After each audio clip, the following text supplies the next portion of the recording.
more bad government in Nigeria. Nigeria what? The only media that have been consistent speaking against the bad government and for the purpose for reformers. Nigeria what, yo?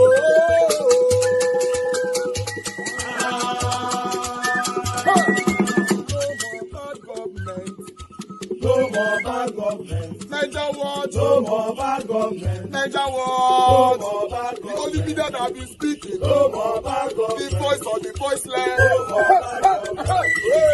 No more bad government.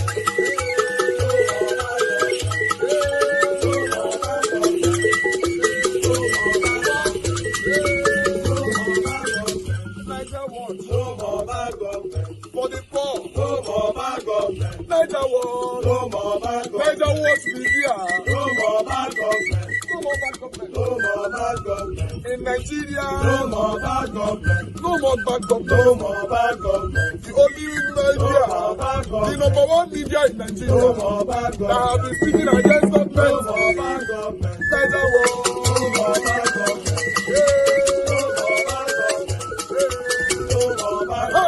Niger what, yo?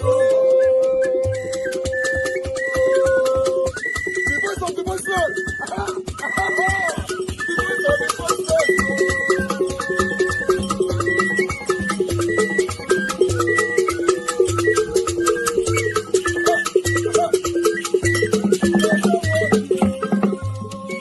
Voice for the voiceless. Voice for the voiceless. Niger what? Voice for the voiceless. Niger watch media. The only media that have been speaking against bad government. Being consistency since 1944. Voice for the voiceless. Voice for the voiceless. Which is actually what I think we should be talking about amending. Ministers are policy makers and technocrats. They are not elected people, and they can't have the same qualification with other people. Next to that is that in section 1476, Senate is mandated to make returns on all nominations within 21 days. However, the president has 90 days to make appointments, but the Senate has only 21 days to make confirmation, in which case, if they don't make returns, the person stand automatically confirmed, which is quite unfortunate and should be amended. Yeah. But let's even go to the prescriptions in the standing order. As empowered by section 60 of the Constitution, the Senate has made standing order and saying, this is the process we will follow to do confirmation. Yeah. Order 117, A and B. A is for appointment that has portfolios, maybe DG of agencies or what have you. And then B of 117 is dealing with appointment without portfolios, which is like ministers, which is also unfortunate. How can you, as a Senate of a Federal Republic, anywhere in the world, screen people without portfolio? And I'll give you an interesting incident that happened on the 1st of August when the minister appeared. First, he didn't speak to anything regarding qualification or training, spoke to his industrialist status, investment across the country as an entrepreneur. Only 7 people spoke on that day out of 109. To the asking him, questions. Supposedly to ask him questions. 6 out of these 7 were commendations and praises from largely opposition senators who were meant to study the document and scrutinize them. In Order 120A, all ministers are supposed to have their asset declaration form submitted to NAS. In Order 119, the president is supposed to issue certificate listing those people.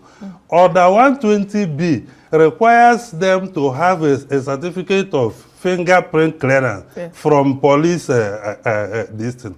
In Order 124A and B, the Senate is to authenticate all credentials that has been submitted by every ministerial nominee. The clerk is also within that provision.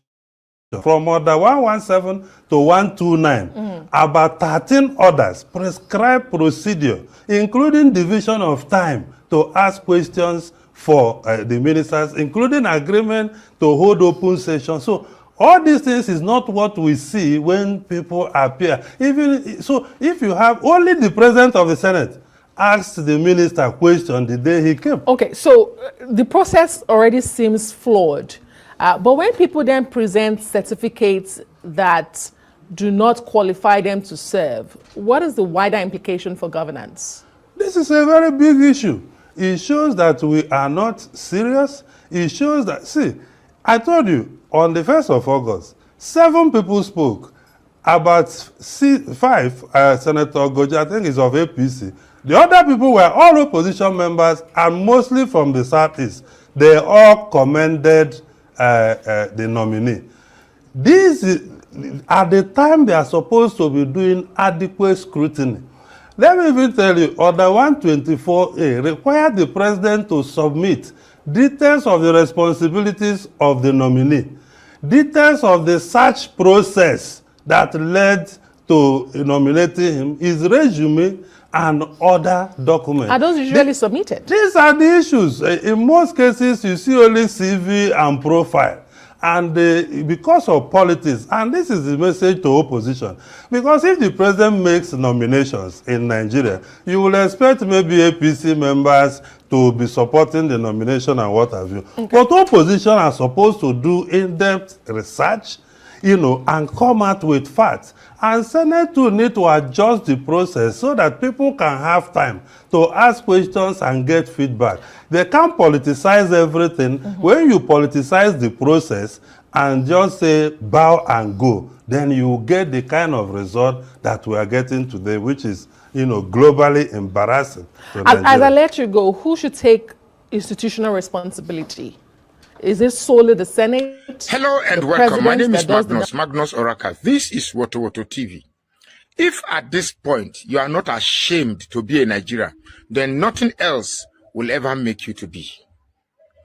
I mean, come on, tell me something. Are you telling me that when you watch all these embarrassing scenarios that takes place in our daily lives, are you not ashamed? Or have you chosen to be held back by your ethnic and religious proclivities?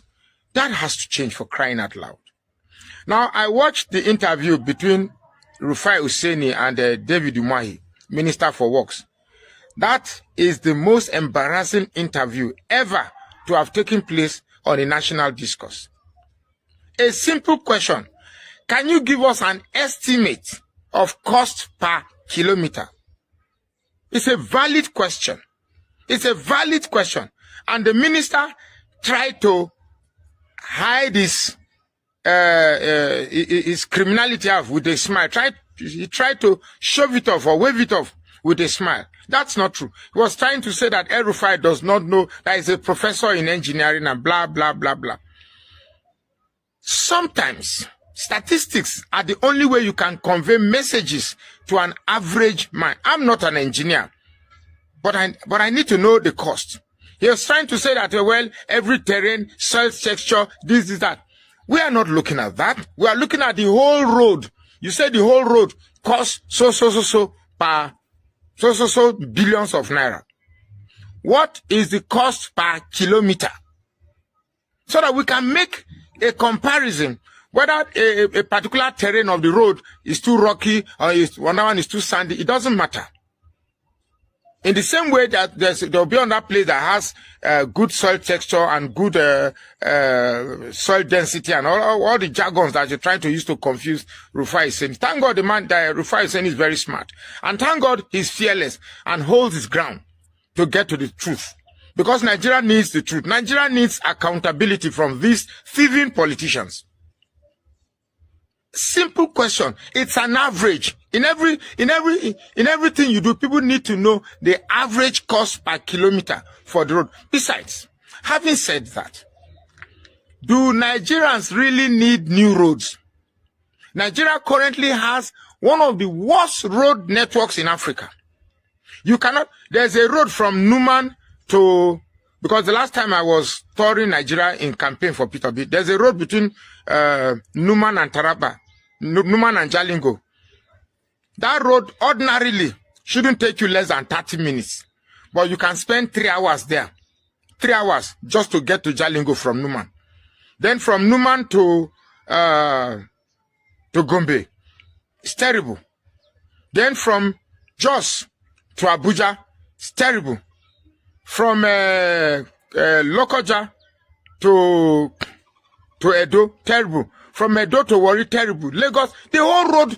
So what are we doing coastal highway for? You just bring some bogus project, give it some fanciful nomenclature to make it look as if this propaganda of this government is becoming worrisome. Coastal highway, that means the road will pass through the coast. That means outskirts of the country. Lagos Calabar coastal highway, whatever that means. We have many roads in Nigeria that needs federal government's attention. Many roads that have become death traps. Many roads that are now occupied by police, our thieving police security officers who use damaged parts of the road as checkpoints to slow passengers down for extortion. Nigeria, if you are still supporting this administration, something must be terribly wrong with your head. I mean, watch that interview. Watch that interview. That is Tinubu's minister. That is Tinubu's government. Are you not ashamed? Are you not supposed to be ashamed as a Nigerian? I am, because I have normalcy reigning in my brain. I don't want to say much. This thing has to stop. There is an urgent need to replace these recalcitrants. There's an urgent need to replace them. If you don't think so, then this country is gone. My name is Magnus Oraka. Please follow this page. All right, so I just finished watching the interview between the Minister of Works, David Umahi, and Rufai of Arise TV. First things first. So the Minister of Works, David Umahi, you are a very big embarrassment to Nigeria, to yourself, and to your family, and also to the position that you occupy. Now, I watched the interview. I was so irritated and disgusted in my spirit, because you were trying so hard to show yourself as a superior being. But by so doing, you just expose yourself of being inferior and somebody with a very big low self-esteem. Because only people with low self-esteem that will self-acclaim things that they are not. Like the way you called yourself a professor and you were not a professor. You don't know, say Rufai no. Then they can't catch you. You can't talk, say, professor in practicing. But you know what you did? See that whole interview? You just showed me how the politicians and the people in power see the people. Do you understand? What was the problem? Rufai say you go report him to the president. You say he's too small. Fine and good. You understand? If you throw that one a jab. But immediately he started saying, who are you? Who are you, Rufai? All those kind of things. It shows how these people in power see the people. What did Rufai do? He asked you for accountability. As simple as ABCD. Simple as ABC. You clearly just showed from this interview, right? You just showed that you don't even understand the position that you occupy. You know nothing about being Minister of Works. Tell us about ABCD per square meter. They say you collected over 600 and something billion naira for this project. And so far so good. You people even gave us a time frame when you achieved this project. So far so good. It's not looking like it is achievable by that time. Simple thing. Rufai, as you claim to be an engineer, because everything where you talk now self-acclaim. As you claim to be an engineer, oh Rufai, let me lecture you. So is so is so. Simple as ABCD. But you try as much as possible to avoid the question, no accountability, self-appraisal, and everything. That's what you were doing.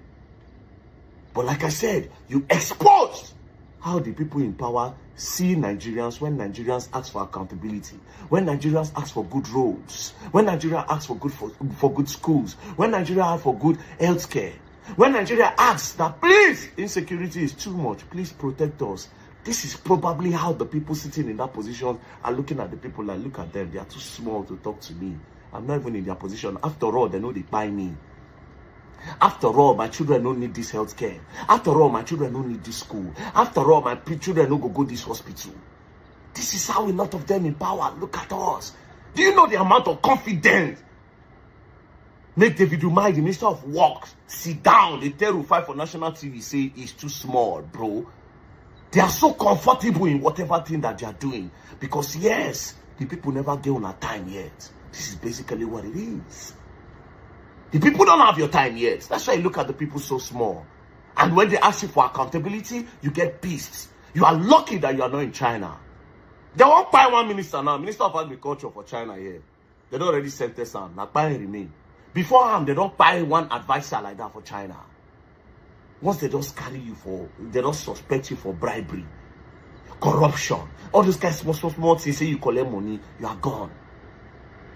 Dear Minister of Works, Mr. Umahi, you are obviously being fraudulent and dubious. And you are obviously a very blatant and a very big liar. So if they are suspecting you of corruption, it is not far-fetched. I'm going to be the English. Because if you can come on national TV and claim to be a professor and you are not. So imagine how much you go down doctor for document. That being said, me personally, I look at that whole Coastal Highway project as a project to just siphon funds. You know why? Because as a Minister of Work, one of our major roads in Nigeria, which is the Lagos to Abuja road, they never had one. Lagos to Abuja, you go follow Ibadan. You know how many states you go pass before you reach Abuja? That road, only fixing that road, we help price of things go down. We help a lot of people not to be kidnapped. We solve insecurity problem. Imagine say you do that road, put street lights, make it be proper highway. You see the team go on the block road, then the block highway, they go boot this scatter. A lot of roads in Nigeria will never fix, we're not going to do new road. So what happens in the next 20 years? Maybe this coastal highway don't spoil. You abandon it for the new one. Yes, there's a need to create new roads in Nigeria, but come on. Even ask you again, you say, okay, how about those people who demolish their property, whether they protest up and there? How far? You could not answer. Pride. Empty pride. Low self-esteem. Some people are saying, oh, Rufai self is too emotional. He's actually rude. Why is he talking to the man like that? I swear to God, the day when you go start to see Nigerian problem direct, the day you'll be able to access some information, you are privileged some information. If you see politicians for road, if you find out slap on. Nobody that one at the hill, a lot of politicians. If you find out woos and slap for teeth. I'm telling you for free. There are some things that you know. If you want answer, you go to cry. Because Nigeria is worth crying for. But like I said, this David Umahi don't open my eyes to a lot of things. I said this is probably what the Minister of Defense is probably talking about when the people of Southern Kaduna, the people of Kogi, the people of Edo, the people of Enugu, the people of Benue, the people of Jos, the people of Brunu, and every other state that have been terrorized by insecurity, by these terrorists. This is probably what the person responsible for this position is saying. That they are too small to talk to me. Let them cry. The problem is that we don't hold these politicians accountable. That's why they do anything that they like. But very, very soon, we'll start holding you people accountable. Maybe the likes of David Umahi, when we say don't chop money, see your throats. You just sit down there. Maybe you could talk to us well. Shows corruption. They ask you for accountability instead of you to talk. Pride, ego. But like I said, you just showed how much of a weak man that you are. Inferior being. Because now people will not get, where one feel among, where get inferiority. Now people get inferiority complaint. They like talk with you, they no big for people to see them big. That's why you're calling yourself a professor that you are not. Lying professor. David Smell Mai. Be David Lie Mai. Peace and love, don't play. Now you should go and learn and you will learn the hard way. Liar. Alright, so the executive governor of Anambra State, Chukwuma Charles Soludo, this is your son. I just see this picture of him for front of water. Coincidentally, be like saying like to swim. You get one place where for like make it swim. Look at this place. This is Ogidi town in Idimili local government. Yesterday, rain fall. This whole thing, no be throwback, no be old video. This was yesterday, the rain will fall for Anambra. Now it flood people house like this. So if your son wants to swim, maybe if he swim there, you understand? People property don't go like that. But that's not even the craziest part. The rain was so bad. A woman 9 days out of water like that, a flood woman go. Let me just play the video for you to see, Governor. By flows 191. Car by flows 191. Umokrobi Obiago. Nezanya Foka has no any can. Ona uchi dimbata ka afi picture 191 mmiri liter aya fuge so na ndoko mmiri onye ọma ke mmiri biara ebe a bịa n'ezi yok ka mmiri biara wiri aya taa n'ezi anya na afu ka atụsi wee gbu ka dike Eba. Then Tata bo Tuesday, 7th of October 2025. I want to abu machi we pota. Olukwa na be ham ko amon si be ha pota apụza apụ na memgbago. Ide we nala yeta. Nlezi anyo na afum ụmụ ekolobi obi ago. N'ikem onye du anyị wee bịa ebe a wo Chukwu Muche. All I can say is may Nigeria never happen to you. As in, may Nigeria never happen to you. That one don't go now. That one don't go. Drainage, I know if you create. Good road, nothing. Good healthcare, nothing. Good school, nothing. Security, nothing. And you collect tax, you know, everything. I don't see any reason why any place in Nigeria now no go get better drainage or good road. I heard you've gone there today, Governor. I hear say you don't go there today. You don't go check the whole place. What next? Because that's what you people usually do. Just to cover your face. Make the people to say, oh, Governor, don't come. Governor, don't come. Governor, don't come check out. Then you go. Then you don't come back again. So the question is, what next? The people of Ogidi Town for Edemili local government, when are they going to expect the next one? Who will be the next person where water will carry go? Now, we don't carry person mama or person sister or person auntie or somebody. They tell this woman now, say water will just come carry her from inside her house. Very avoidable, very, very avoidable problem. Flood, just normal rain flood. Nobody say water break from dam. Normal rain, I go up. No training. And governor did the state. But of course, you know, your own children know they for the state, right? So you might not really know. And again, at the end of the day, not be just one person don't buy. We're already getting used to that in Nigeria now. I mean, not be just one woman buy. Waiting loss, not be ordinary properties. You know, people's pains. You know, the Nigeria never happened to us. The Nigeria never happened to us.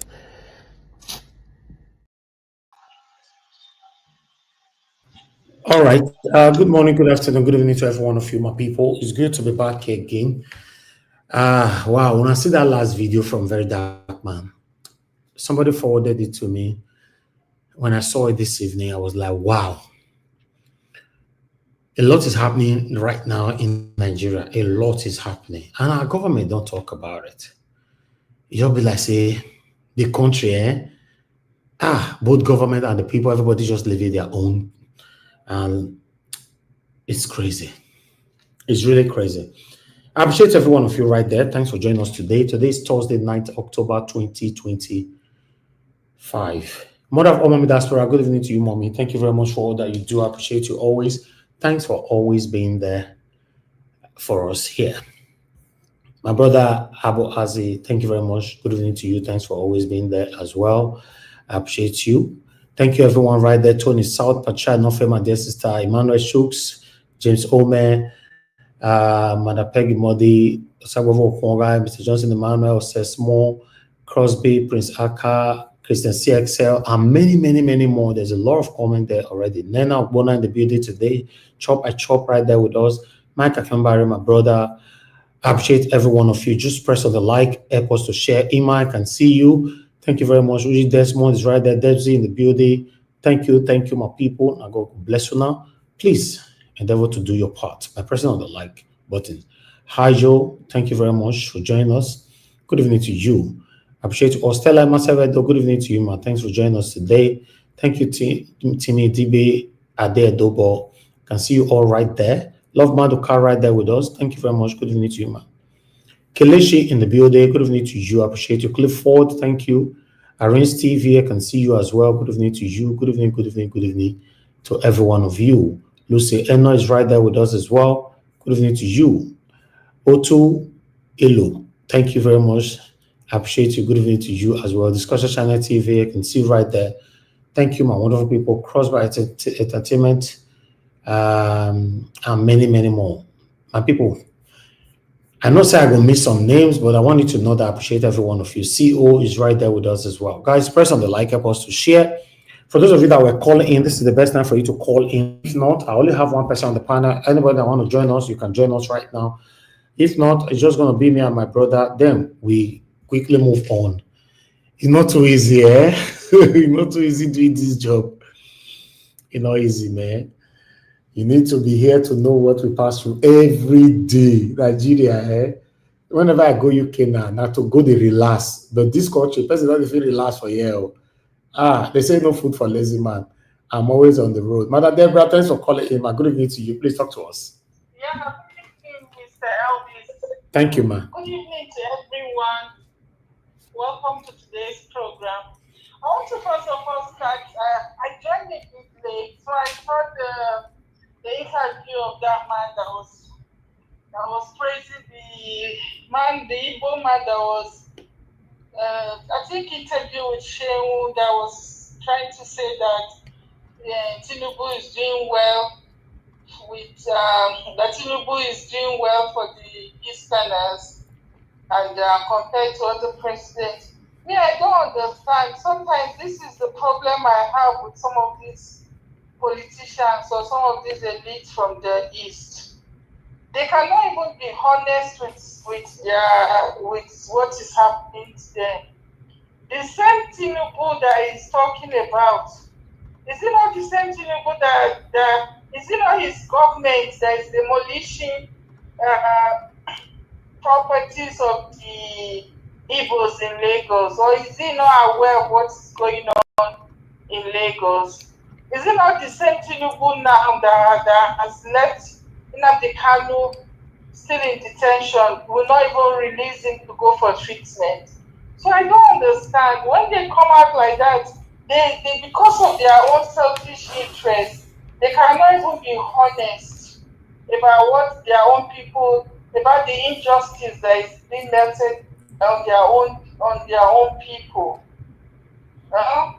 You are coming out to say, Tinubu, that this administration is trying, and honestly, sometimes I can't understand.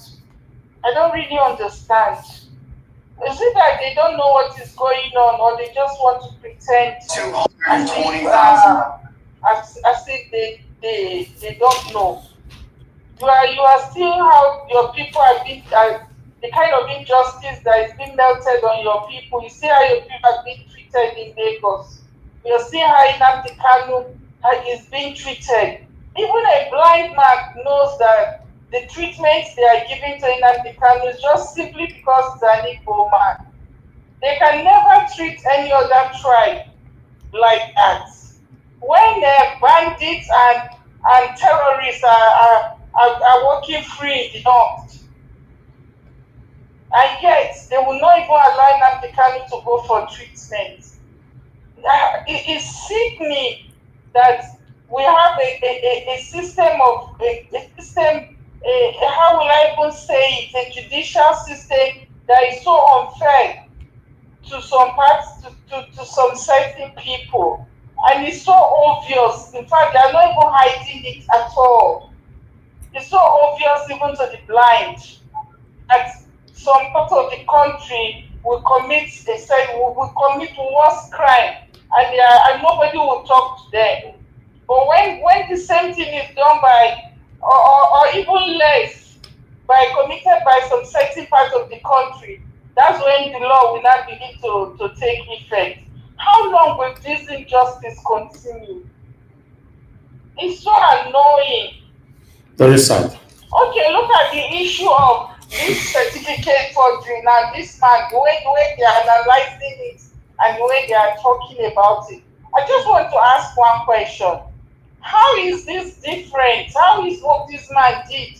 How is it different from Tinubu's case? Please, I want somebody to explain to me the difference between the case of this man and that of Tinubu. Maybe I would like to, because as far as I'm concerned, there's a lot of similarities between what the case of this man, this minister, and that of Tinubu. But nobody, the way they are talking about this man now, the way everybody is analyzing his case, how come Tinubu is still sitting there? Till today, we cannot even see, we don't know the secondary school that he went to.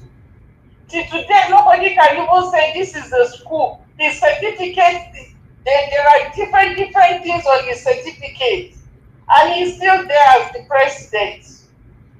I mean, I don't understand though. Please, somebody should explain to me how that is different from the one of Tinubu certificate as well. All right, thank you. Madam Deborah, how do you go? It's so sad.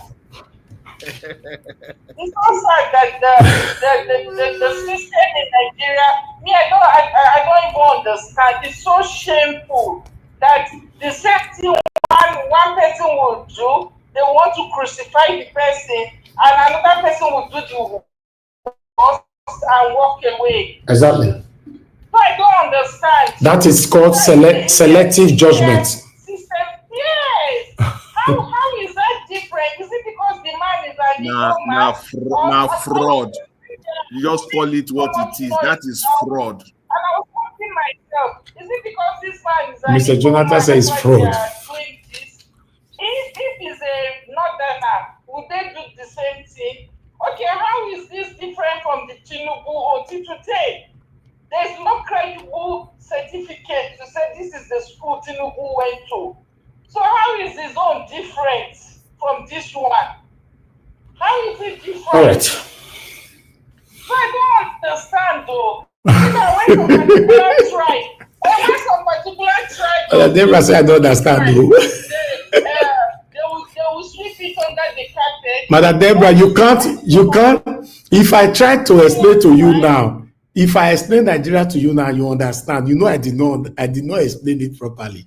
So there's no way you can ever understand. Don't worry.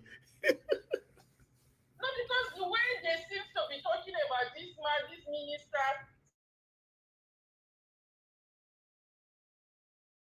because it's not the same thing, the same fraud that Tinubu did. So why is Tinubu's own different? Is it because he is from a certain Nigeria? If this same man is from the north, would they dare to do the same thing to him? It's just so annoying when you see this unfair this thing that is going on in that country. And again, do they really think that this kind of injustice is going to be sustainable? Okay. Let's move on. Some certain tribe. Thank you, ma. From some certain tribe. It's so shameful. Thank you, Madam Deborah. Disgraceful. Thank you so much, Mr. Elvis. Thank you, Madam Deborah. Madam Deborah don't verse today. She don't verse. They ask the question. Can somebody explain to me how is this one different from Tinubu's own? Can somebody, Madam Deborah, unfortunately, me, I can't explain this one. What you saw, what you are seeing, we saw it, we are seeing it, but we don't have explanation to it. Yes, it's crazy. It's really crazy, but still, when the head is corrupt, what happened to the body? Good morning, good afternoon, good evening to every one of you once again. Thank you very much, my brother Mike Akionbare, for the super chat. I'm very, very grateful. God bless you, my brother. Thank you for all that you do. Guys, press on the like, help us to share, press on the dollar sign if you can, encourage what we do here.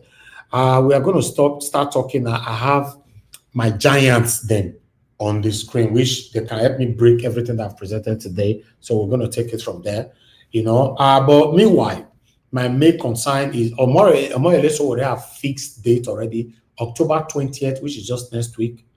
Yeah, for the march. It's not next week or next 2 weeks, Monday. I don't know. I don't know when 24 put. Somebody write on the comment section when 24 put. 20th of this month, 24 put. So everybody is already talking that Peter Obi will not come out, Otti will not come out, Soludo will not come out. So let's see who will come out of the trade that Sowore called to march to Aso Rock for the demand of release of Nnamdi Kanu. Make we see how it go be for there. But nevertheless, a lot is currently going on in Nigeria. The Arise TV anchor that died, that jumped through the window Oh, thank you, my brother Abu Azi, on Monday. Okay, next week, next 2 weeks, Monday, like that. Right? You know, the Arise TV anchor that died, so 12 people have been held accountable for the death and all that, for the robbery and all that. So investigation is still currently going on. You know, I sent you the video. Man, Mr. Yes. Elvis, that's not lie. Not lie. If you believe Nigeria, you just said it. If they explain it to you and you understand, then it's So not I sent Nigeria the video, the analysis of the lie. video of the arrest. I see him, but Mr. Jonathan might be right. You know the video they show you, know the video they want me to see, not be the show Not you. lie. Please, we are past that age. Please, Nigerians, let them know that we are past that age. This one are crooked, select. They just go and pick some people up randomly to show them Jonathan, that let me take this call quickly. Thank you, Mr. Simon, for calling in. Talk to us, sir. Good evening to you. Augustine, we lost you. Yeah, thank you. Go ahead, sir. Talk to us. Good evening to you. I want to talk before now for this. I don't know how I see video with the same Obama history phone again. The plan and new video. Where? Market for this state. Yes, yeah, that's true. Yeah, you know, Obama You know, say this one do for me. You know something I used to I don't say allegedly because they know what they do because when they show the people on the night. Yeah, you still need to say allegedly. Do you? They not tell you directly now. What allegedly means that what you are not sure about. You can't just pass information. You say no, if you say allegedly. Do you have information about it? Oh, okay. You see, you the last like allegedly. You know, yes. Thank you. So, like I said, no good. The one else put this thing for one. You know, no good at all. Market. You know, it's crazy. Market go with that. So the one just turned the Edo State to policy all because I'm talking now. Tinubu name before you boss so they will have Edo State. Or the government. What did the other one now? What did the other states? I wish I did for that state. Don't I take all those specs to the mark S for all these Tinubu face. But anyway, I share where they come and put. Then they cross out, remove. Because me I know that found it. They just so daddy to give Tinubu Edo State the carry. And they say this Alec Chema they don't put today. Professor Metebu for Kogi State. They don't hand over. I mean, now Tinubu can go. All right. Peter for sure. Bring a video. Peter for sure. Bring the video. Come outside. Thank you, sir. Thank you, guys. Thank you, sir. Yes, sir.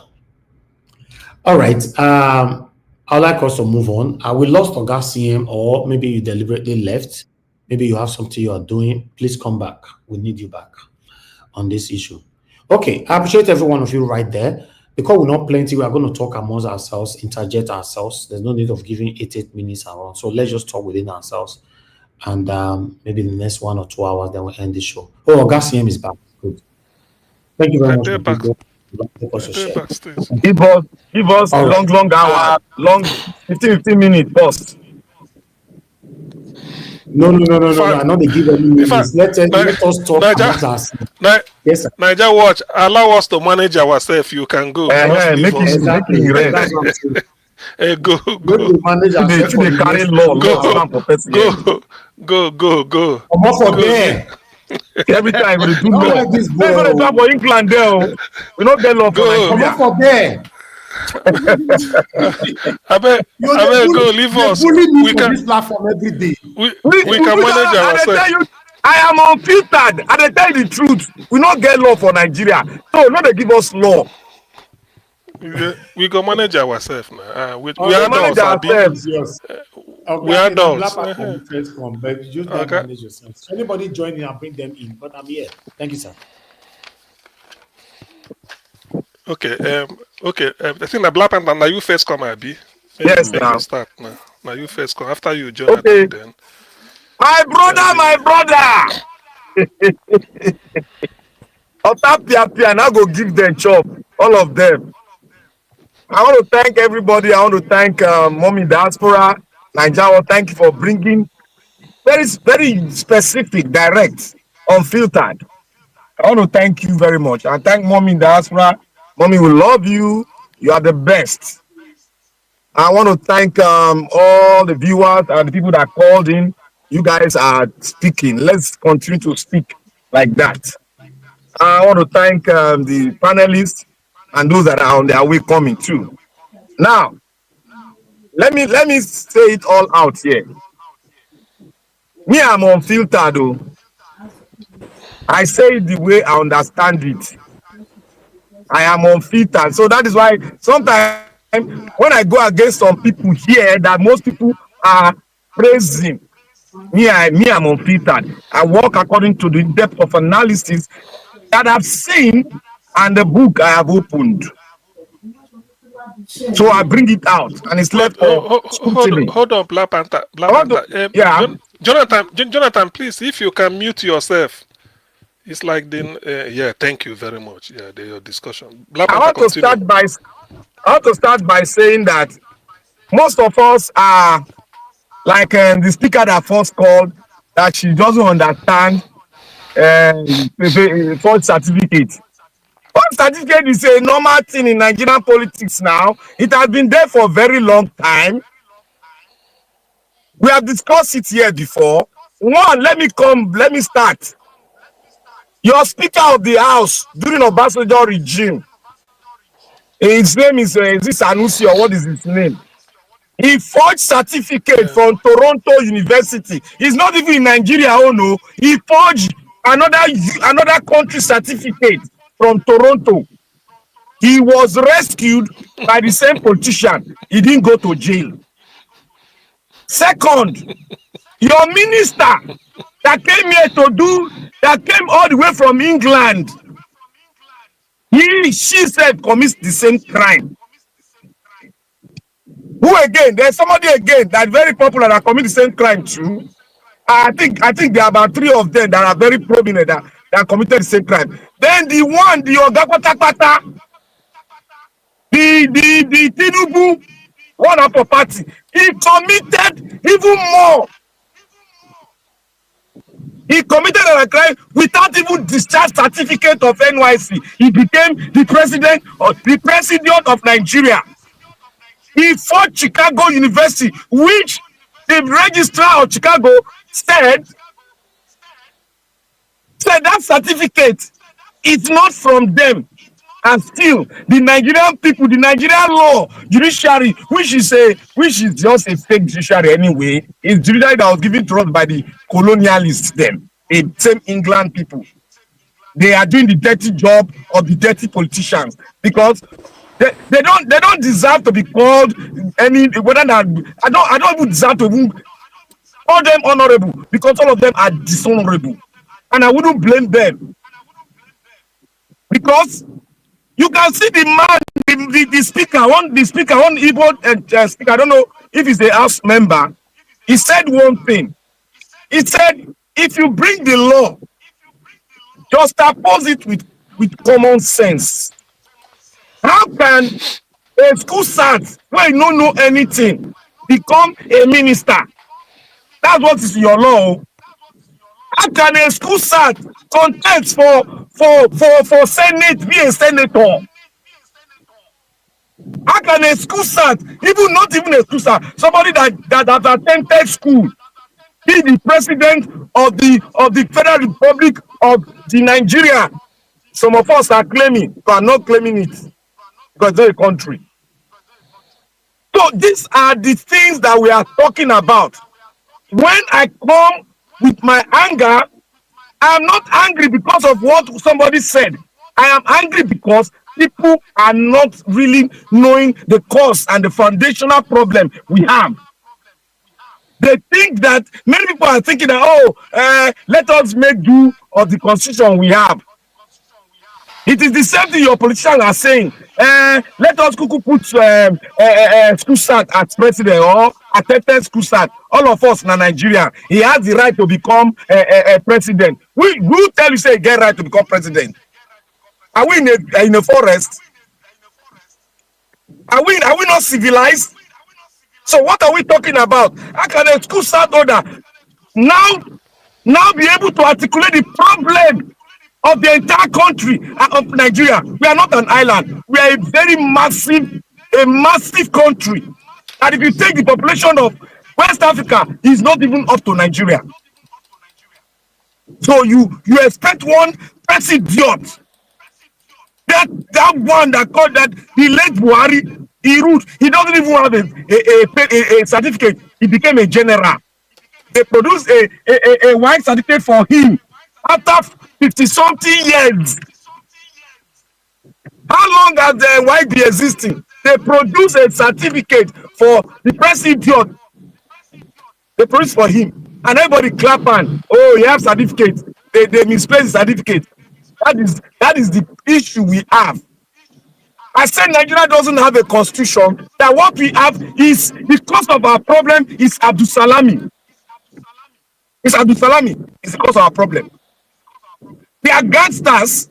He has his gang until Nigeria calling forward to come and explain to us how we got to the extent of one or two people producing the constitution of a federation that you and I don't know about. We should call him forward to come and explain to us. We have every right to call Abdul Salami Abubakar, the general, a four-star general, to call him forward to come and explain to the entire Nigerian nation how he produced the constitution that he wrote with some notorious people in anywhere they are. They should come and explain to us.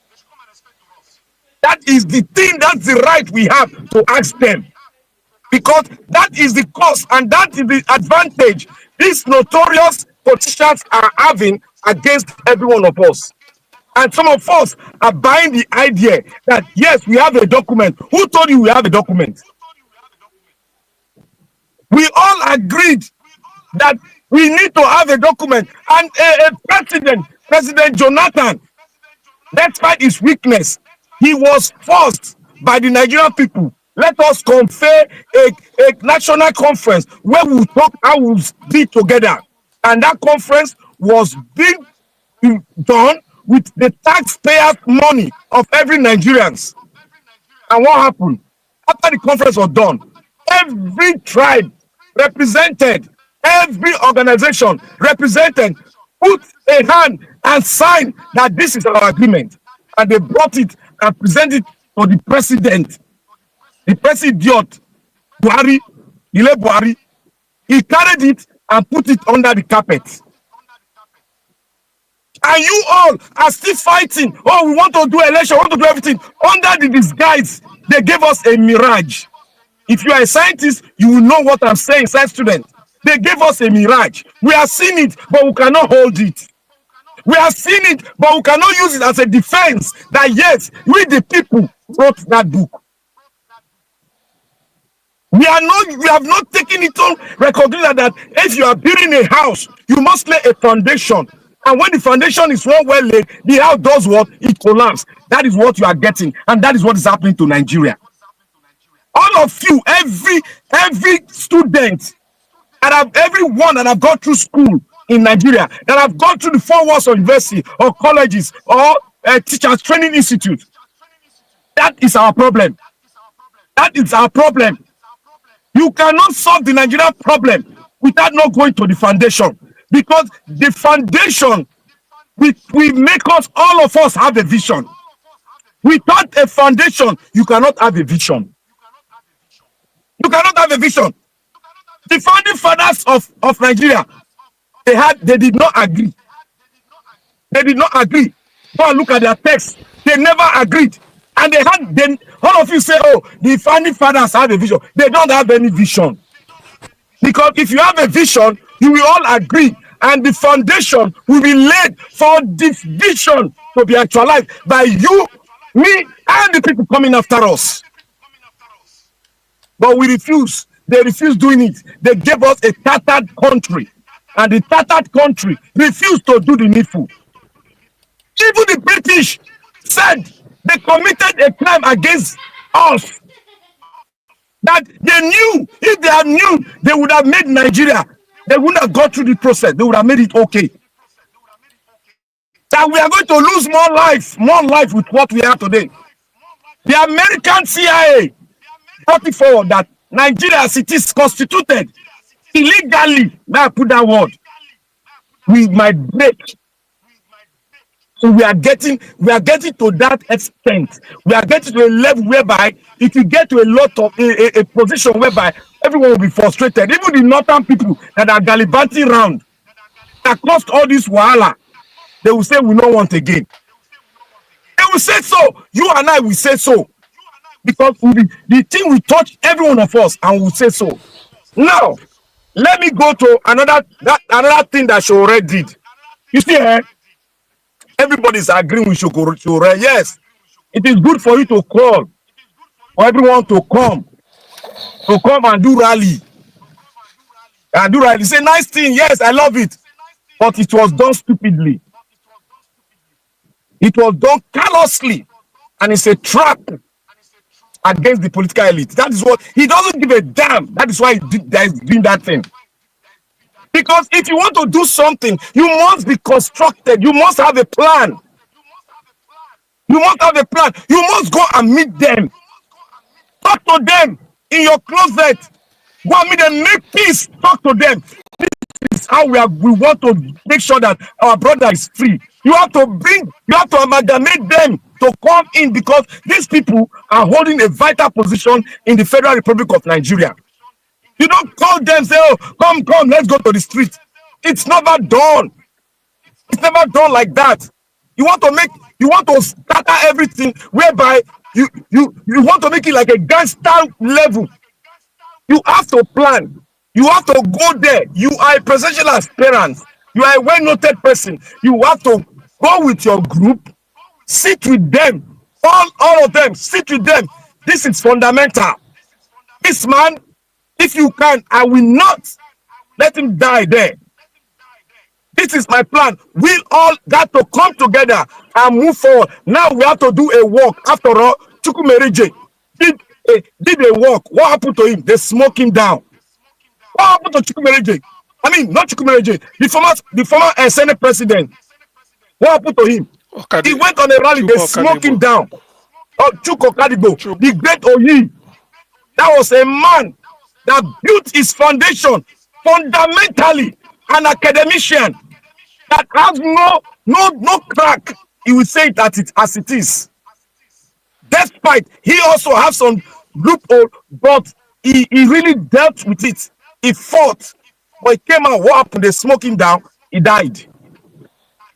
Are we to repeat the same situation whereby you carry all these men, they smoke them down? Your police that is not a police, it's a force. Then they will smoke them down. Don't say no. Now unknown man, now put the tear gas as they did to fella or no soldier. We have to look at our history and plan and be very careful and guide against any mishap they might bring forward. That is what we need to do. He's not doing it well. He's making a caricature of us, everybody. Because you are a civil rights movement who have a question mark. You have not answered your question. Who is funding you? You have not answered. And you are calling the politicians that they are dirty. You, Sowore, you have not answered your own question. Who is funding you? We have investigated. They brought it forth. You cannot defend yourself. But we are putting that aside. If you want to constitute a rally, you don't need to even talk in the press. Meet all the stakeholders that you want to use. Then you talk. You don't need to put a date. You can do it 24 hours to the date. You tell other people, let's do it. This is the date. 24 hours, put it out. Put your letters out to the police. Everything. Just to tell them that you are coming out so that they can guide the VIPs that will go alongside with you. These people, they are VIP, they are citizens, but they are standing, they are governing people of you and I, they are state governors, and they need to be protected. There are people who protect them. So you don't just call them out to just walk on the street, and when you see somebody come, they smoke him down, you now make it an history. Oh, he died for the cause of Nigeria. A dead man, can a dead man fight?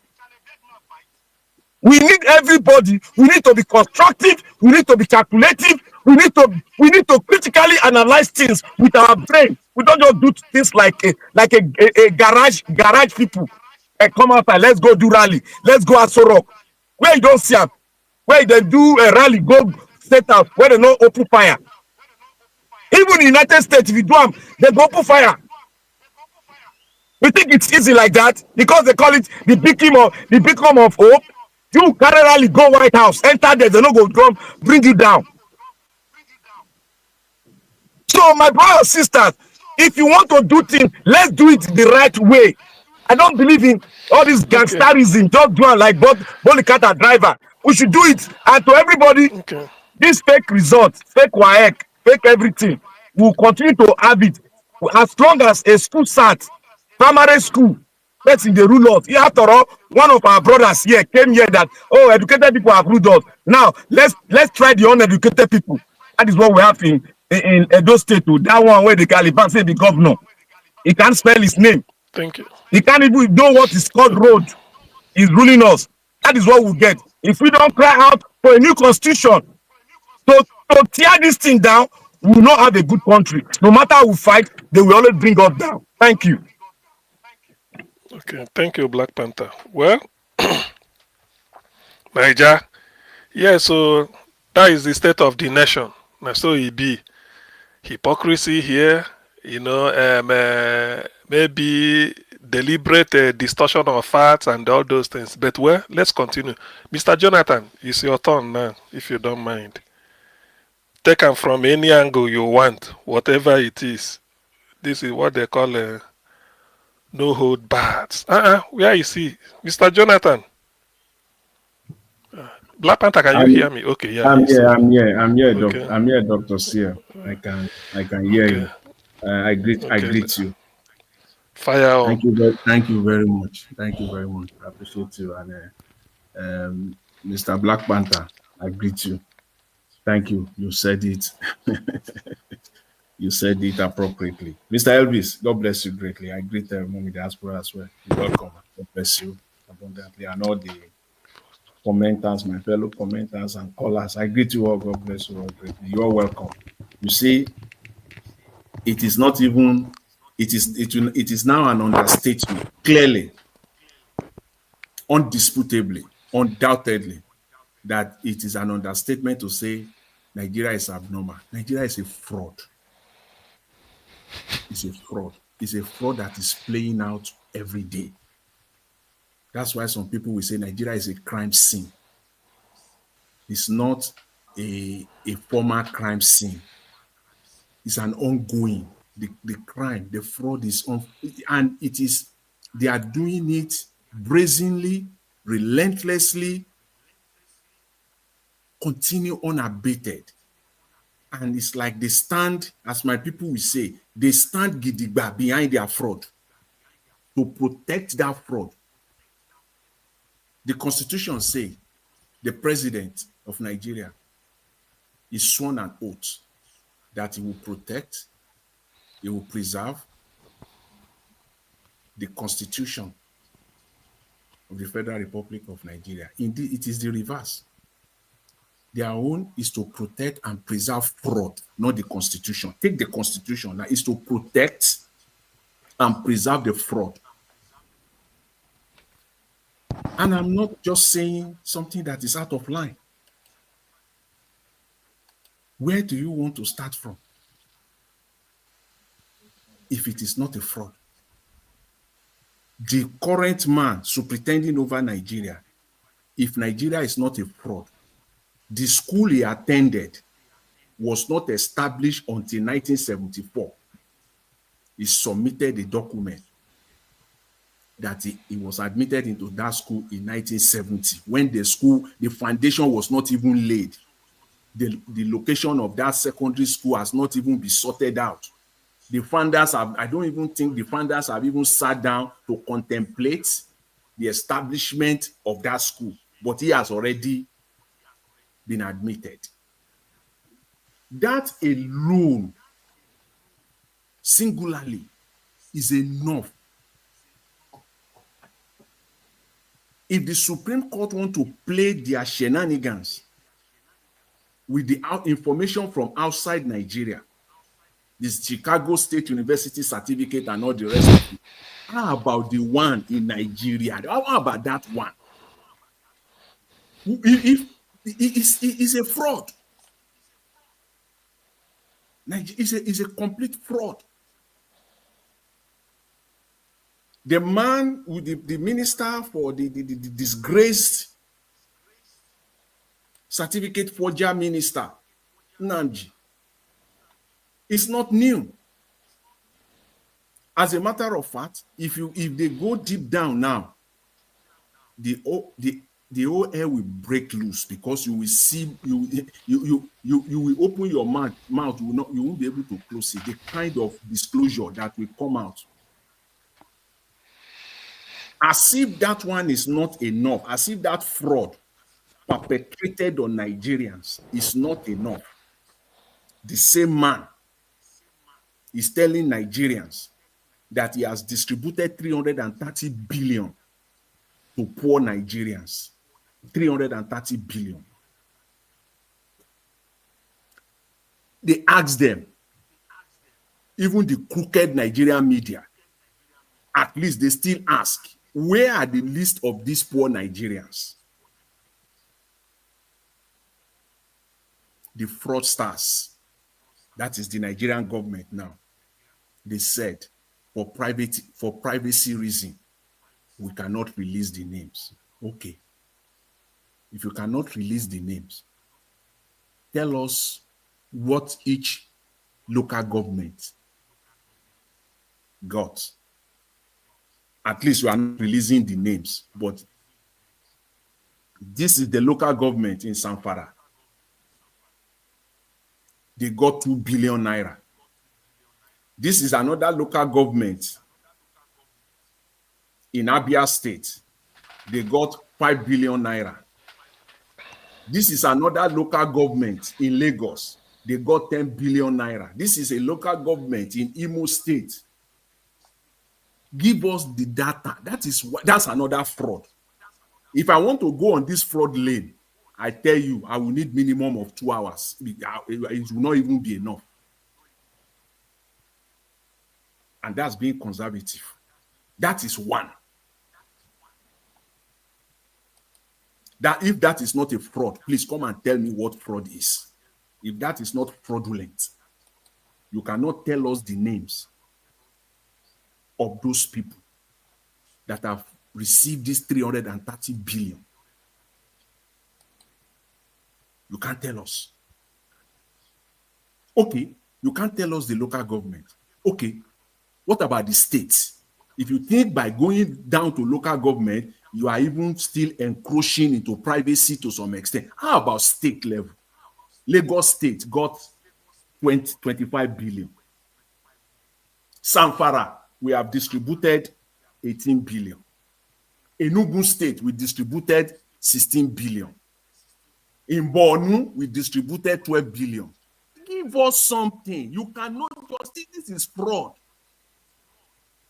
As if that is not enough. The Minister for Works announcing just the other day, we cannot go on the catalog of the previous one, the most recent, because Nigerians can be too forgetful. Let's just take on the one that happened less than 48 hours ago. Give Nigerians the costs per kilometer. It cannot.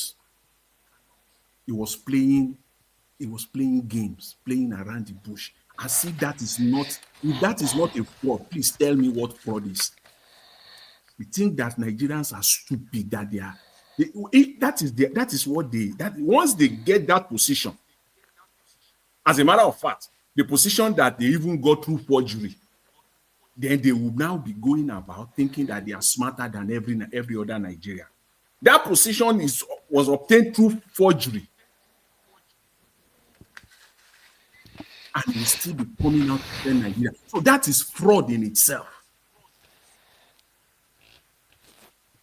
The way and manner the contract was awarded was fraudulent. It's fraud. Let's put that aside again.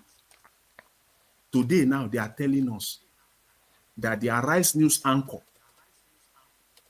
unfortunately, that they terminated her life because of armed robbery attack. The Nigerian police are telling us today that they have netted or they have arrested some individuals. If you believe that, I have a fish to sell for you, and I will deliver it. In fact, I will deliver it faster than David Umahi 700 kilometer Lagos Calabar, I will deliver. I promise. If you believe that, then you can believe me that I can deliver Lagos Calabar Expressway for you in less than 48 hours. That it is the Nigerian police, they have truly apprehended the criminals that are involved in that robbery. It is a lie. It is fraud. It's part of the Nigerian fraud. How about when was the last time they showcase us the people that are behind the 200 Nigerians in Benue State, the thousands of Nigerians that have been kidnapped, ransom paid, the thousands in 2025 alone, the thousands of Nigerians that have been banned through robbery, kidnapping. Some people paid ransom, yet they still buy them. How many of them has the Nigerian police present to Nigerians, the people behind it? How many? Just in the last week alone, in Kwara State, in Kwara South, the Soludo local government, in some areas there, it's now empty. They buy people there. How many people has the Nigerian police presented as being those behind that act? How many? And you are telling me it is because of the interest, the political interest in this one.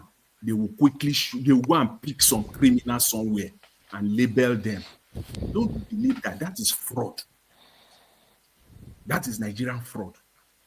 They still ask Senator Kanu yesterday on Arise to say emphatically, expressly, your position on Nnamdi Kanu. He refused. My goodness me, he refused, wanting to be politically correct. That is fraud. In fact, to your own kinsman, you say it will buy, you don't say it will buy. Why can't you say that your man should be released? Simple. And the anchor tried so many angles to get him on record. He refused completely. What is it there to say Nnamdi Kanu should be released? The case is in competent court of jurisdiction. When they want to lie, when they want to go on fraud, they will be manipulating and be using some, as if they all believe that Nigerians are stupid because they've said it. That is their mindset, that the people they are talking to, majority of Nigeria, even those that are listening, that they are dumb and stupid. Just to say it out, that my man, my kinsman, if not anything, to be released. We don't know where you are. You are neither here nor there. We cannot say, watch that interview. Oji Kalu cannot tell us, Senator Kalu cannot tell us expressly, Nnamdi Kanu should be released.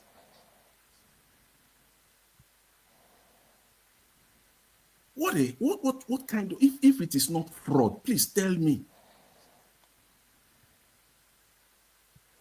They only react. It's a reactionary system. No proactiveness of any manner.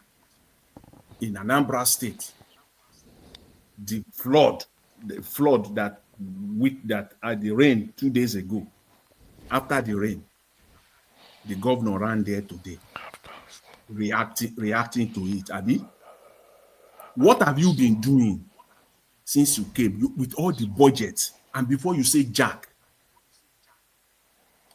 Mr. Tinubu will say he has been allocating more money to the state. More money to the state? Is it not for the devastation to reduce, poverty to reduce? But what are we seeing? It is the opposite. We are seeing an increase in poverty, increase in we are seeing increase in poverty, destruction in every human life. No improvement. It is even worse off than the time when they are getting less allocation or lesser allocation. It's even worse off in many of those states.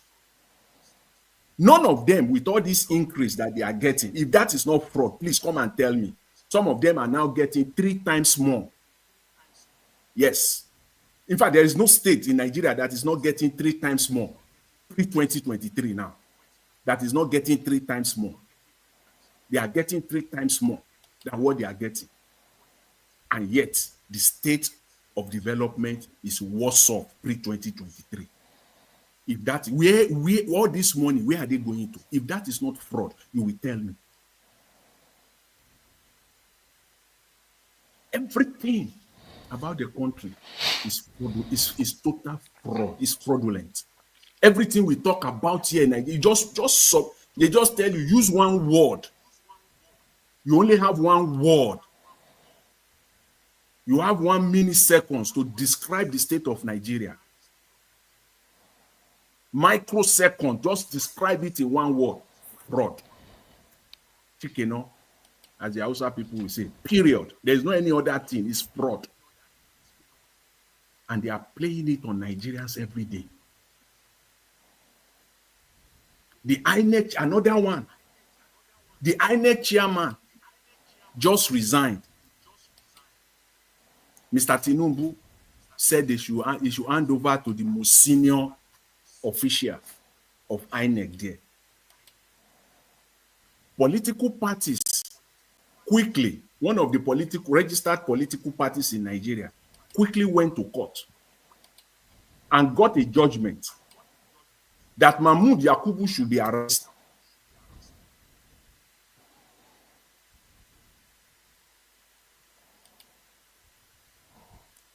Hello?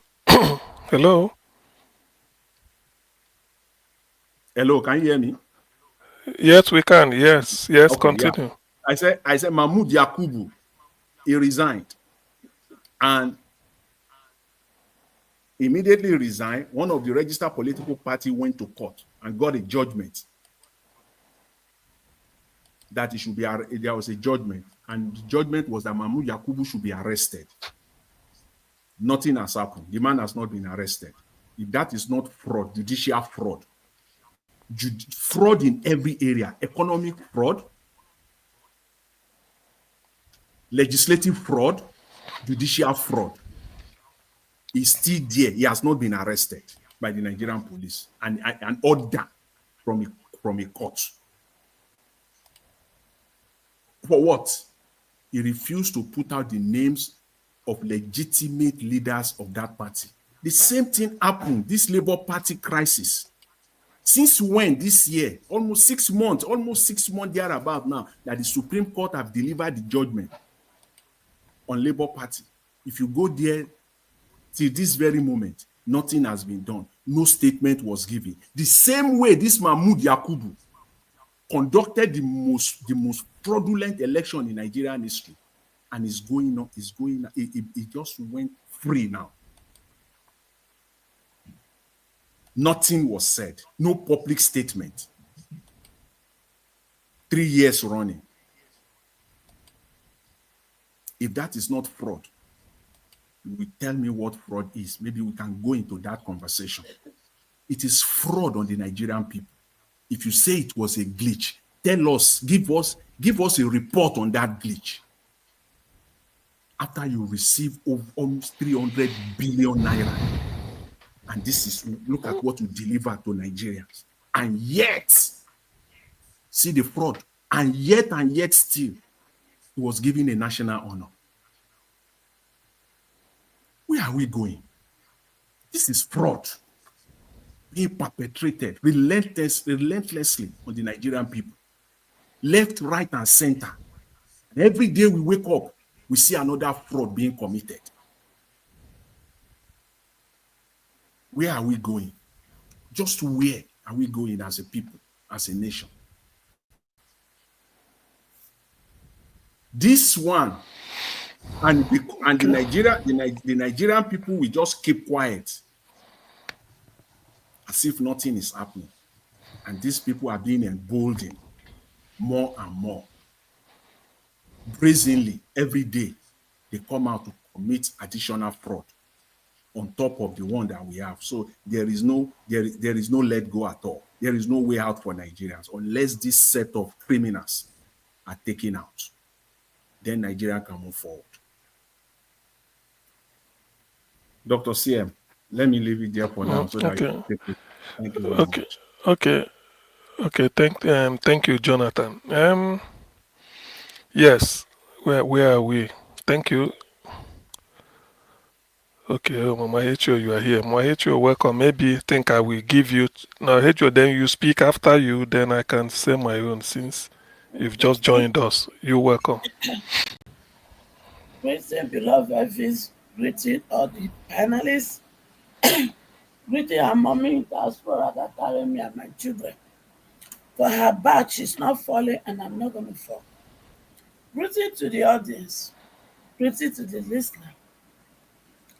You see, I will show my face.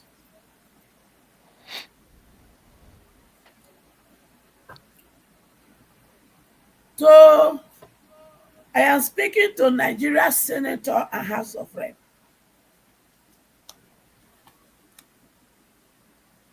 John go don right. Monkey wants to you. And to the DSS of Nigeria, and to the Nigeria police, especially the IG. Do you people think we don't know who are behind the killings that is going on in Nigeria? And do you people want to tell Nigeria that you don't know? If you want to stop the insecurity in Nigeria, arrest everyone that are in this your government. Everyone. Arrest all of them and lock them up. You people, you know that anything that concerns you people is only 24 hours you need to deliberate on it, and all of you will sit down in front of Akpabio. Doesn't want to say I, no say I. Doesn't want to say no. That is all you people can do. When it suits you people, you will compare yourself to US. When it doesn't suit you, you will blame my innocent children. So, we want to stop the insecurity in Nigeria. We want the killing to stop. And the only way to do that, all the sponsors of Boko Haram in Tinubu president must be arrested and brought to book. It is not this your nonsense. Because you see this your nonsense, that is what led us to where we are. They say if you want to kill a rat, you go look for the mother rat. So before you go blame the one in the bush or the one sitting with you, deliberating on insecurity in Aso Rock, in House of Rep, among the ministers, the state governor, arrest them. Start with Hope Uzodinma, the current governor of Imo State. After all, Unatisa will be mumu. Unatisa will be mumu. There was a confession before you people claim you arrested Gento. Gento mentioned Uzodinma Hope. Few days later, you lied to Nigeria that you have arrested Gento. So since you've arrested Gento, and Gento said they have been working for Hope Uzodinma, causing havoc in the East. Tinubu, if you get liver, if you claim that you are a president in Nigeria, arrest Hope Uzodinma of Imo State. the governor of Zamfara, he stated that they know the people and they got close to destroying them. And there was a message from presidency that they should stop. It is easy to Tinubu call Zamfara governor. Let him tell you who called him from presidency.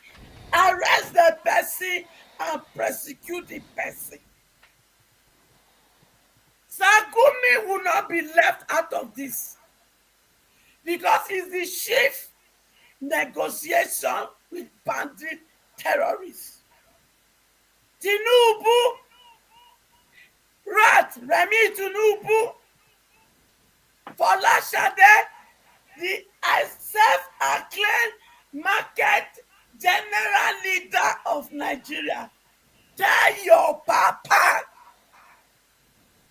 say make he arrest all of them when they governor. And the list that was sent from Dubai that indicated those who are sponsoring terrorism in Nigeria, arrest everybody. Because you know what? Jungle don't right. And when jungle right, na kata kata they follow am. Tinubu alias T-Pain release Nnamdi Kanu now. If you dey wait, the thing when go happen to your government, you won't like it. And to President Donald Trump, if you just know say genocide is taking place in Nigeria, then I have a question for you people. What did Bill Gates? What did he go to Nigeria to do? What did Bill Gates went to Nigeria to do? Oh, is it charity work? Who do you people you are? You people think you are fooling? To America's senators and House of Reps, if our government, Chief Tinubu, they refuse to call on you people, we are calling on you people. Come and help us to destroy those who are destroying life in Nigeria, including the president.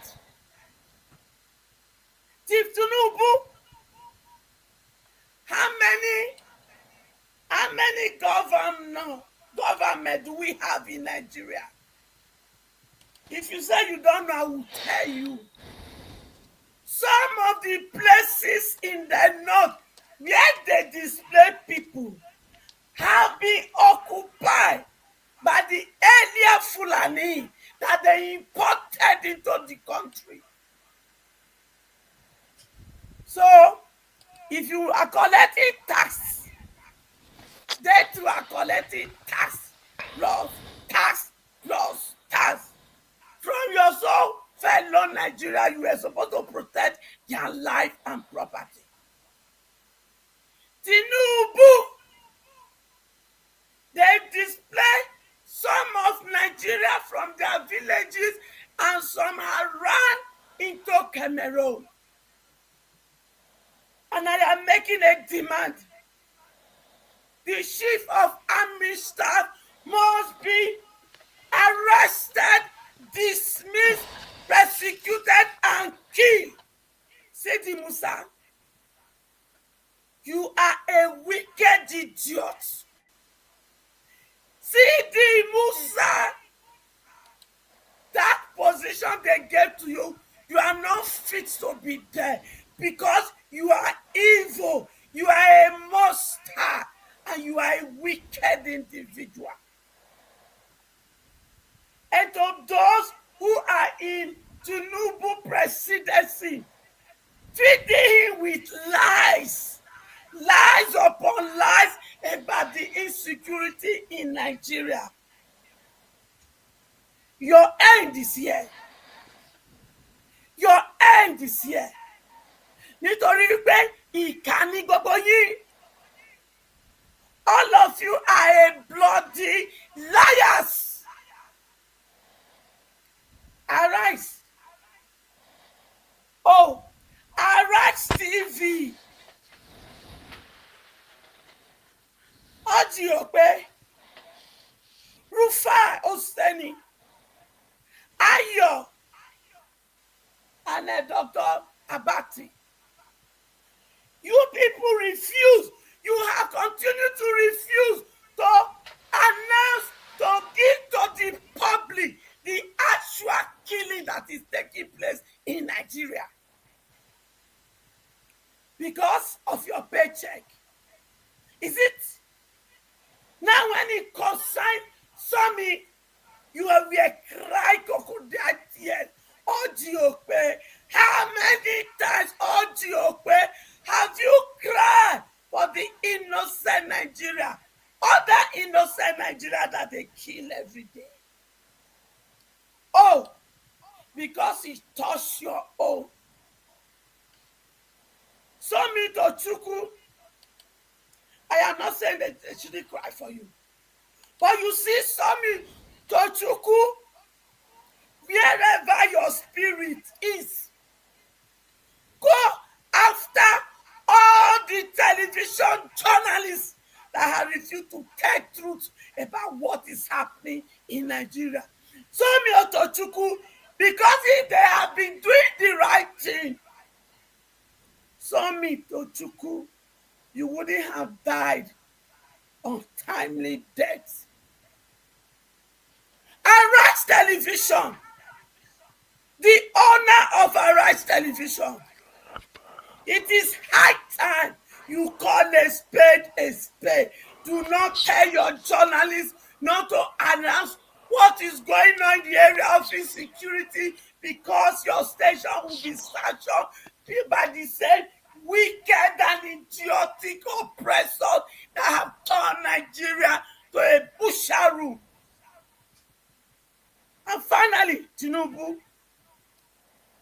you don't need to begin to walk up and down, thinking you want second term.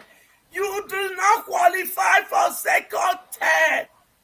If I have my way, Tinubu, you would have stepped down right now from that seat. Onanuga, what do you call yourself? Ikaninyi, you are evil. You keep on lying to the president instead of telling him the truth. At least something has happened. Sami situation has told the so-called elect, the so-called celebrity, that the day they meet you, you are a gunner. So do not think it is the only oppressed population that you people have caged with poverty, lack, and hopelessness that is going to be suffering from this pain. No! It is all of us. And finally, to all of us in Nigeria, all of us are the cause of this havoc. All of us are the cause of this pain. You are going to say to me, Mama Esho, I'm not part of it. You are a liar. Because our inaction has made us to be part of this wickedness and evil. It is not only on the internet we will be ranting our mouth. No. Now Sowore has called for protests so that Nnamdi Kanu can be released. Mr. Gregory Peter Obi, you must be there. Atiku, you must be there. El-Rufai, you must be there. And Meshi, you must be there. And all the people that left APC and PDP and formed themselves in ADC, all of you must be there. Because if you are not there, pack your kaya and get out of the way, because you people are definition of evil and wickedness. And finally, to the Igbos, you claim they are marginalizing you. You claim they are marginalizing you.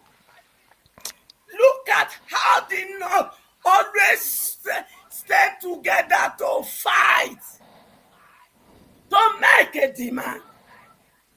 But instead of you people to make a demand of the release of Nnamdi Kanu, some of you will dance to the left, some will dance to the right, some will dance to the front, some will dance to the back. Abba! All of you that are using Nnamdi Kanu for your political gain, let me tell you one thing. You will leave that office.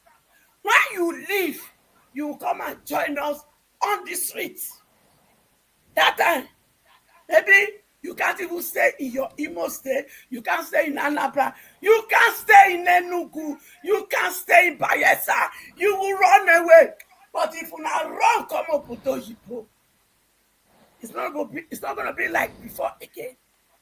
It will not be like before again. And finally, my Benin people, Oba Tokwe. Oba Tokwe said, and to the Benin mothers, I love you people. When you try that idiot that call herself Olashade Tinubu and the useless joy in Benin that collected crown, fake crown, because they want to destroy tradition, who born away. Benin tradition will not be destroyed by this useless, power drunk lady called the first lady, the first doctor. Who voted you there? Ole Buruku, Oloshi. Kò ní dáa fún gbogbo yín. Fọláṣadé, it will not be well with you. Let us see in time now. Okay. The leg you use in entry Mama, the leg you Mama use hate in you. entry to do that nonsense. Mm. The land of Benin City, the land of Edo State will haunt you, will haunt your mother, will haunt your sibling, will haunt your children, and it will haunt your father from generation to generation. It's thank you. Thank you. Okay.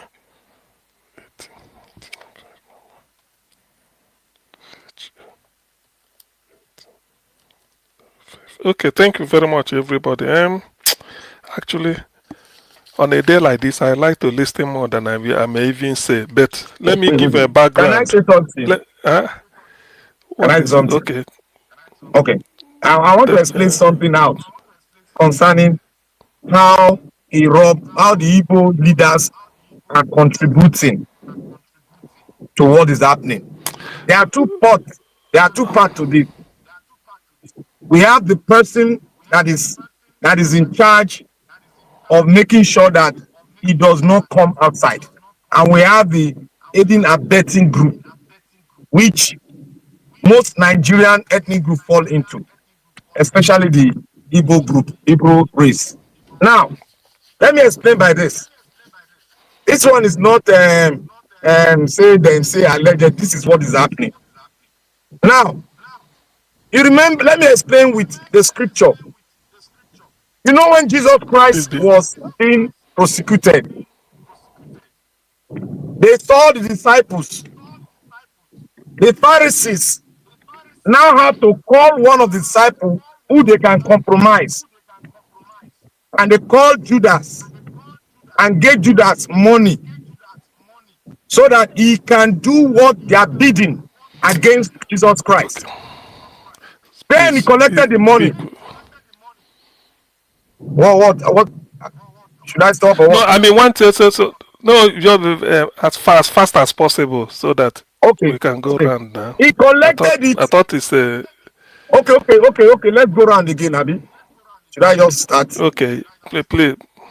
No, hold on. Just, I wanted to give a background. No, just hold it there. okay. I thought it's like a 10 seconds or 30 seconds intervention. But hold on, just go don't ahead. worry. When we go hard, what I want to say on a day like this, I was trying to say I prefer even to listen more than to speak, because what is even the topic, the topics today are topical, so to say, and then is the news is everywhere. There's something that came to me, somebody sent to me regarding this certificate forgery of the Minister for Science and Technology who resigned. What happened was the chap is in APC. This looks interesting. The governor of Enugu State is in PDP. He's a first-time governor. He's shaky because he knows that according to the work panned out, no matter his achievement or the way he's doing, it was Labour that got that Enugu ticket. But I don't know how they manipulated it based on the INEC, the way they release result. So he felt that if he did not join APC, with PDP being fractured or non-existent, it's likely that the Labour chap may take it over again or something like that. So he wanted to join APC. And the unofficial law in Nigeria is that the governor of a state is the leader of the party in that state. If the minister from that state is from a different party with the governor, it means the party the minister is from, the minister will be the leader. So when you come to Enugu State, the leader of APC in Enugu State is the Minister of Science and Technology, because the governor is of PDP. So the highest ranking person there politically in APC is the minister nominated, or the Minister for Science and Tech. It then happens that when this man, what is it called, Peter Mbao of Enugu, want to cross over just to do like other governors are doing, to go and join APC, the governor, the minister, felt that his position will be threatened. Do you see it? Because when you come in, the governor will be the grassroots person, just like the way it is. So he may not be the party, the person. His position to become governor, he wants to contest. Yeah, now so it will always be threatened. He will no longer be the leader of APC. Mind you, the governor is want to cross over to APC to secure his second term. His first term is already secured. It's just for second term, and the minister is eyeing his governorship seat under APC. So if this man comes into APC now, first, you are no longer going to be the leader of APC in Enugu State. You've lost it, and then that man being the governor and the APC, they will say, which state is that? Enugu State, the governor of face, they will say he has the right of face refusal. Just listen to the drama. So when this minister saw this, what is going to happen? He blocked it. He went to Tinubu to go and complain. So the governor now, in trying to come over, went to Tinubu again. Tinubu said, no, you people should go and sort it out in Enugu State. So the governor now said, if this is, you want to block me because of this, you now go and dig up this certificate issue. It has been buried since, so it has been buried. They knew that he didn't graduate. So the governor now felt that, people are now saying, if we had allowed the governor to come in, we wouldn't have known. You see the way they do forgery in Nigeria. That's why I'm exposing this. So it's just ambition. So the governor now say, okay, like Papi Lou, where we tell Ojoge in those days, that food where you cook, so take a bonfire. We go tell people because they didn't share the money where they steal equally. Alu will go tell Ojoge, take this money. Ojoge go say, this money now you they give me. He say, now you they pay house rent, you get children. This one go do you. Ojoge go say, okay, that's all right. He go expose everything. So that is exactly what happened in Enugu State. Otherwise, we wouldn't have known.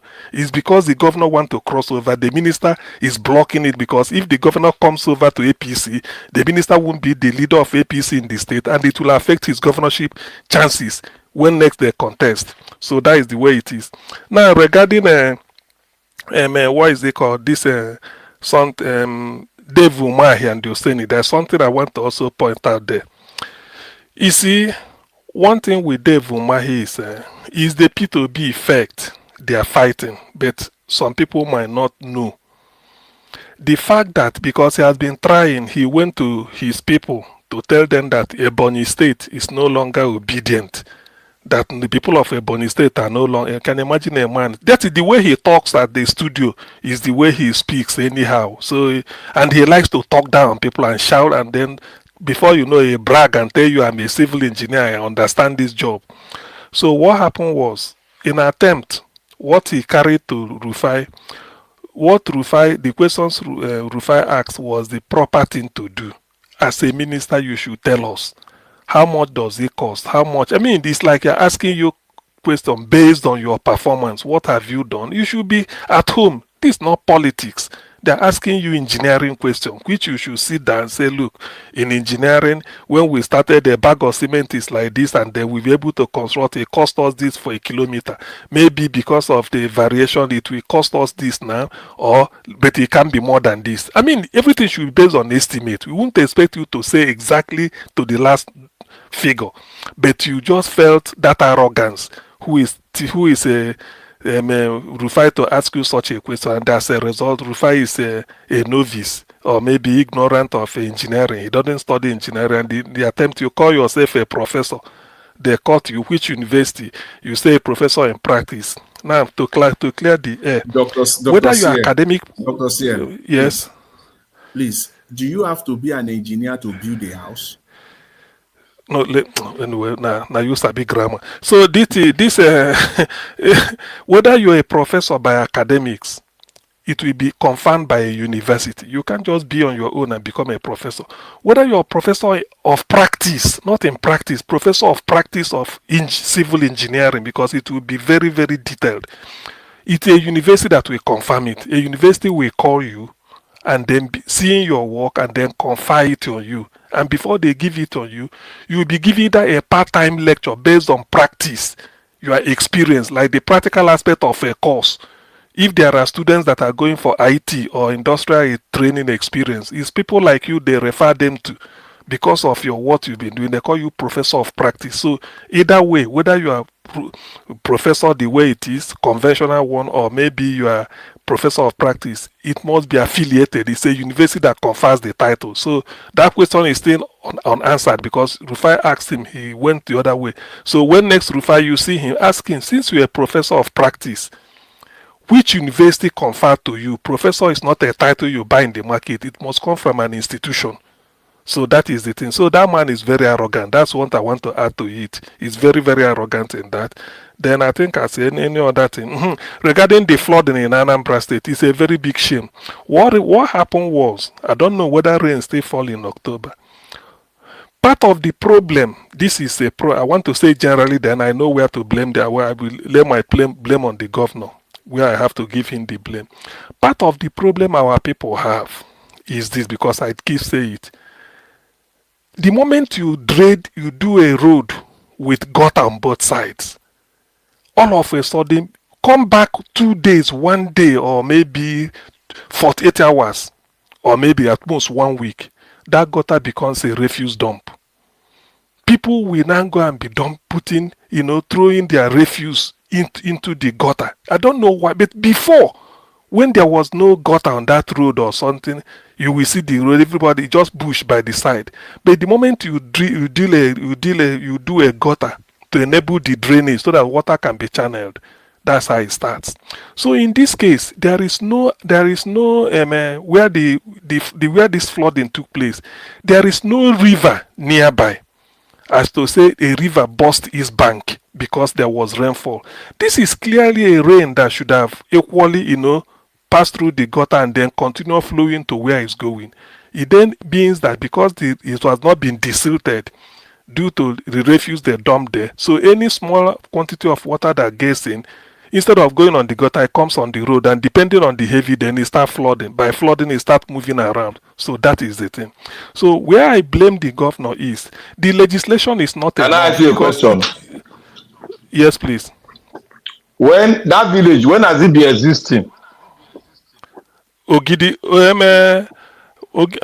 can you ask me? It's been since they created the. That is Chinua Achebe's hometown anyway. Okay, It's since they when created. did But they, the road. let me ask you again. The road.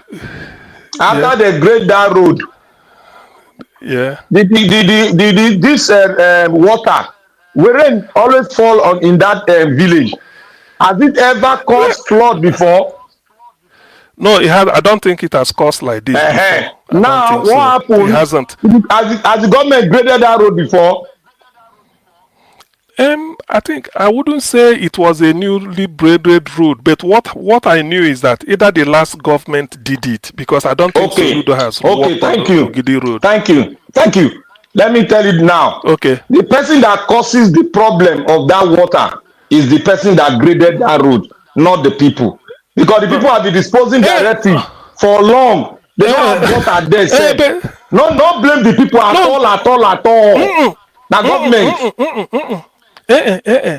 Listen. Because they have been road there before. It depends. You see, you could be put in until it gets to such a gutter, you may not feel it in a day or in a season. It depends, because it's not been desilted. I mean, every gutter, even if you don't before now, Abi, they don't have gutter for that village before. And erosion, no, there was there before. No, there was. Listen, there was. It's even a major road linking a community, so it's a major road. There is gutter there. But what people are saying is that because it has not been desilted, so the small rain will go fall, you could just see the flooding everywhere. So when you see, what? That's why I explained. Said, assuming there's a river, somebody can say it's like River Niger, busted banks. But there's no river nearby. So it means that the water that should have passed through the gutter all of a sudden then became get to the road level, and they start to overflow, and they flooded everywhere. So where I'm placing my blame on the governor. Who blocked the water? Who blocked the water from going? I say now it's not because people they put dirt inside there now. Now they tell you that is you never prove them. You never prove them. How you go take prove them when there is road, when there is this? Even if see Black Panther, even if the gutter is not maybe as deep as a one-story building, but there is gutter. If the gutter is clean, water go they pass. Let's agree on that. If the gutter is not disturbed, water go they pass its way now, and the rain will fall. The people have been disposing their trash before they start that road, isn't it? Now they tell you now then they put. Didn't you hear me say the moment you construct a road, you put gutter? It be like say everybody go don't see the gutter as a place to go and dispose trash. Before the gutter, the people has a spot where they drop for village. They don't even get spot where they put dirty. All the village for Nigeria. See the cause of the problem. Yeah. Let me tell the cause of the problem. Let Dr. CN finish now. Let's just hold on. I've explained. I've told you. Because when you say there is gutter and the gutter overfull, they come to the road. It means that the gutter has not been desilted. The rain is not the type that then go say a river busted bank. That's what I'm trying to make to you. So where I blame the governor to all these things, even the local council, is that one, there's what they call during rainy season. It should be a policy. When you enter dry season, the moment you know, because we have the rainy season, the time that there is rain, before then they should take it as a duty that every gutter must be desilted in readiness for when the rain will fall. That should be a policy. People should do it, and then there should be a fine that any time the Ministry of Environment passes in an area the gutter is there, arrest those people living around there, and they should be able to pay fine. That way you leave the gutter open. People put dates in the gutter. How then do you want the water to pass? That's what I'm trying to do. So this is where it's a matter of oversight. They should be able to do the job. If you did not tie a road, it's muddy. It's a different thing. But when you tie a road and put gutter by the side, then the cause of the flooding cannot be anything more than that gutter being overflow. And then what makes a gutter water to overflow from the gutter is because it's not desilted. They use it as a waste, as a point to put a dustbin. Put their refuse. So we've identified this because people will tell you when the gutter is overflowing, you see different types of debris coming out into people's house. Where is he carrying it from? It's the dirty people throw away. People will be roasting corn by the roadside. Before you know it, they just take their wares and go home. What of the refuse you collected? Do you take it home? You dump it by the side of the gutter there. Rain will carry some. It didn't carry some. Before you know it, it will overflow. So that is the major cause. That is as long as there's no river near the place, it's not a river matter. It's just the gutter. They don't do it. So they have to introduce fine everywhere, and they make sure that they beg people so that they stop. You don't dispose your refuse anyhow. If you do it in the why must you put it in the gutter? That is what causes most of this desilting. Everywhere is blocked. So just like in Lagos, some places are blocked. When you find out, if you now know that what they put there is just dirty that messed up everywhere. So that is where on that score, that is where we blame the governor and then the local government. Can I come in here? It's an oversight. Okay, then you say what you want to say. I want to totally disagree with what you have just said. You see, this is my point. How? Let me tell you my point. And historically, I will bring fact from Lagos State. That Lagos State, you see, I'll make Lekki as an example. You see, when the government they don't want blame on themselves. They want to work. They want to make people see them working. They will not carry the blame on the citizen. Now, the Lagos Lekki exit zone, the Lagos State government came out. The one in charge of drainage and whatever environmental whatever they are doing, they said the drainage, the water, the houses are built on top of the drainage, the major drainage that other drainage be connected to. They started breaking houses. Of recent, they broke more estate for Lekki. Of recent, they broke the houses. They broke an estate. They said water is passing there. Last month, I mean not be this month. The last month they just passed. Rainfall for Lekki. The whole Lekki flooded. Water enter people parlor. They have to go to upstairs and stay. See, let us come to the round table with unfiltered truth. This issue of overflow of water, it is not an environmental issue concerning Lagos State as a whole. We know that there are some places that are below water level, and the government knows how to deal with that. Now you are filling the ocean. You are stealing land from the ocean, and you are not making a pathway for the water to flow and extend the tributaries that come into the ocean, extend it further. You are not doing that, but you are stealing land from the ocean. And when rainfall, the place is flooded, and you say it is the people that is building houses on the drainage. Let the Lagos State government now bring the plan on the drainage to your state, to Enugu State. Let me tell you one thing. No, Anambra is Anambra, not Anambra has been existing before Nigeria became. And last year, that place did not flood. There was no flood like that. Heavy rain has been falling there. Go and call Indigi. This thing I'm telling you, it is true. What causes the rain? They have been throwing debris into some places which they burn, they recycle, they burn it and make it go into the soil. They will see farm there, and food will see germinate there. What causes it is the government. You grade a road, you grade that road,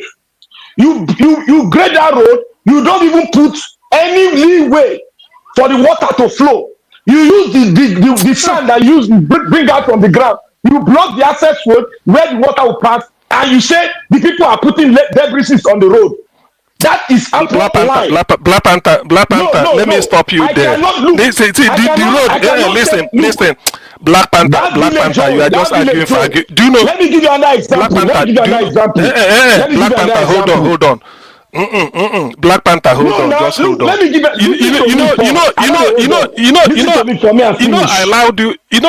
I allowed you use Lekki, which is irrelevant example.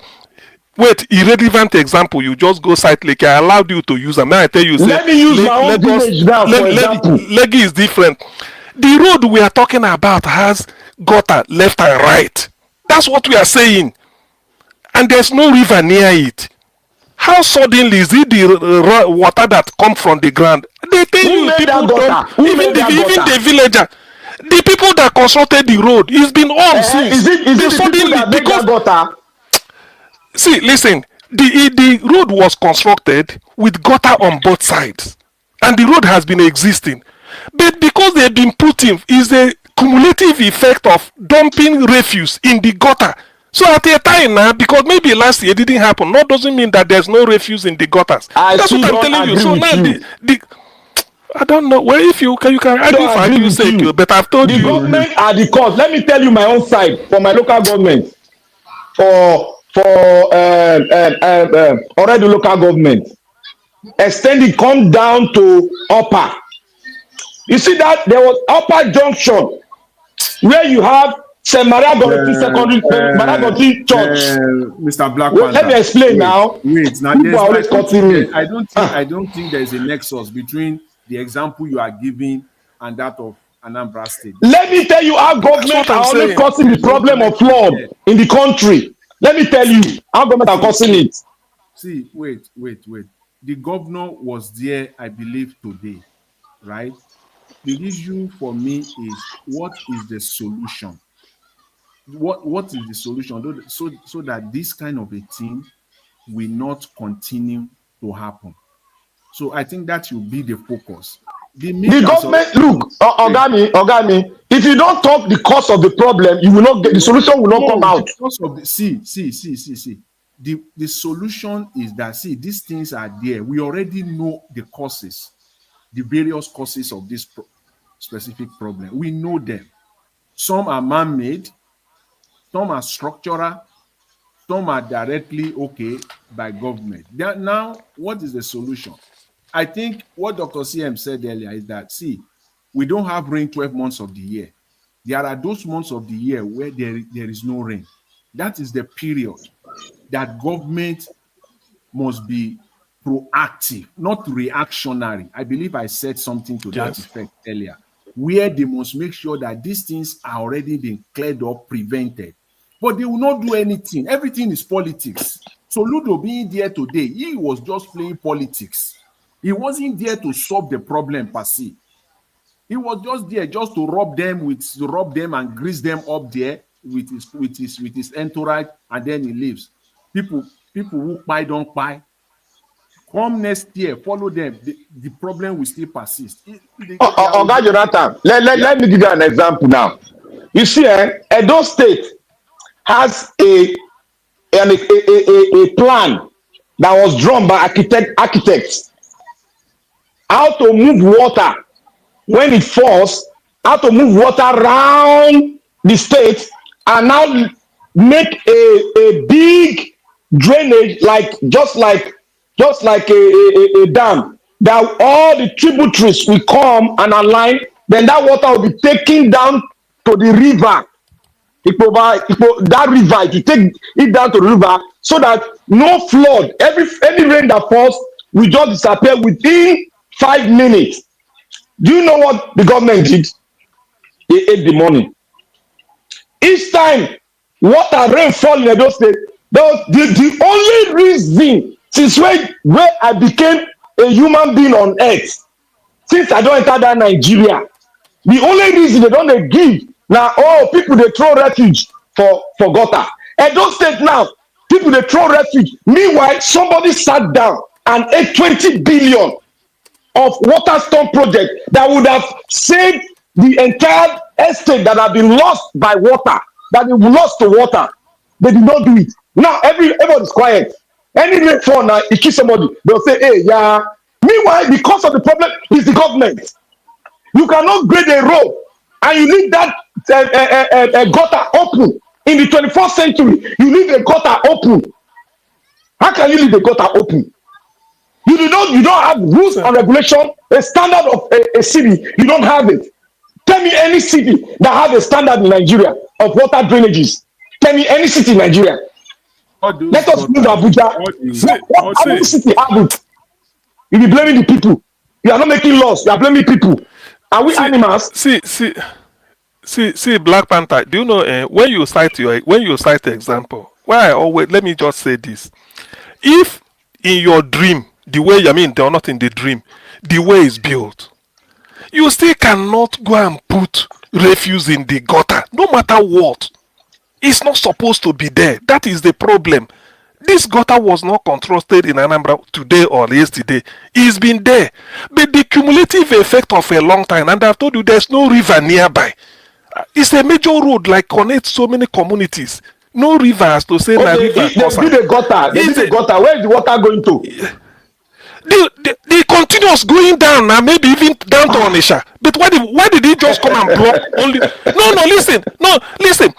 Why did he just come only to that Ogidi area? But the other side, they didn't. That's what people are telling you. Even the community came out. They said it's because they didn't desilt it. Normally before, they were even suggesting to government in the video. Someone was saying they should make a law that during dry season, anybody they see, they put a sign.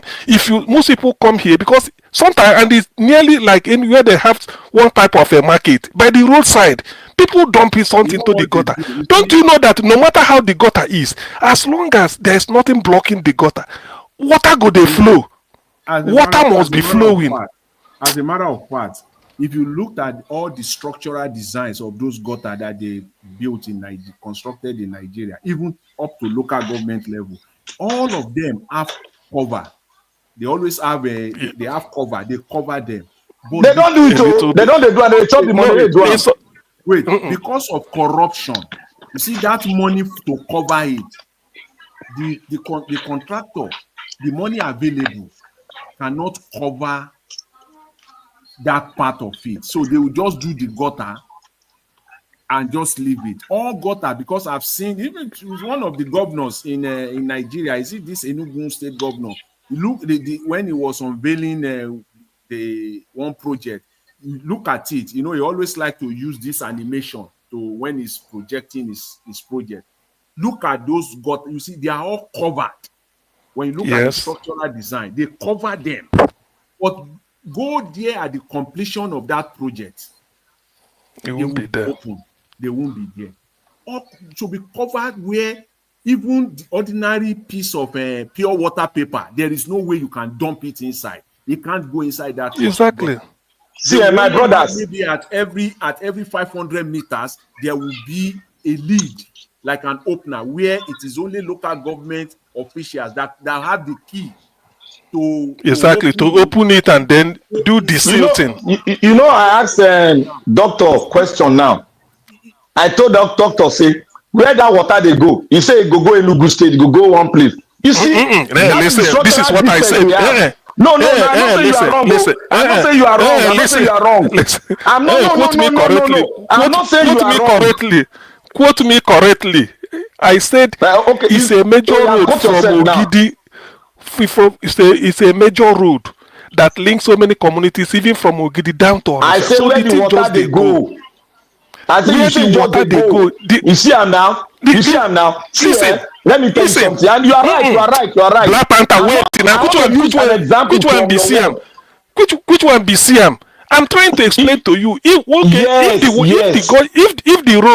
the road connect like say 20 towns on the way going, why is it that in only one town along the road now it can flood like this?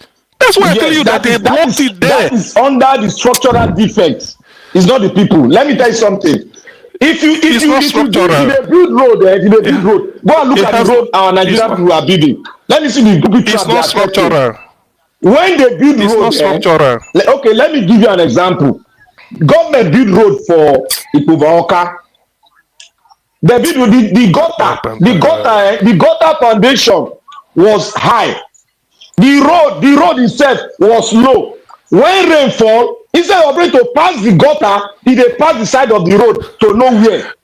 You see, this example is not like the one I'm talking. Is not like that. The one I'm talking is not like that. I know. Do you know why? Make an example of what you said.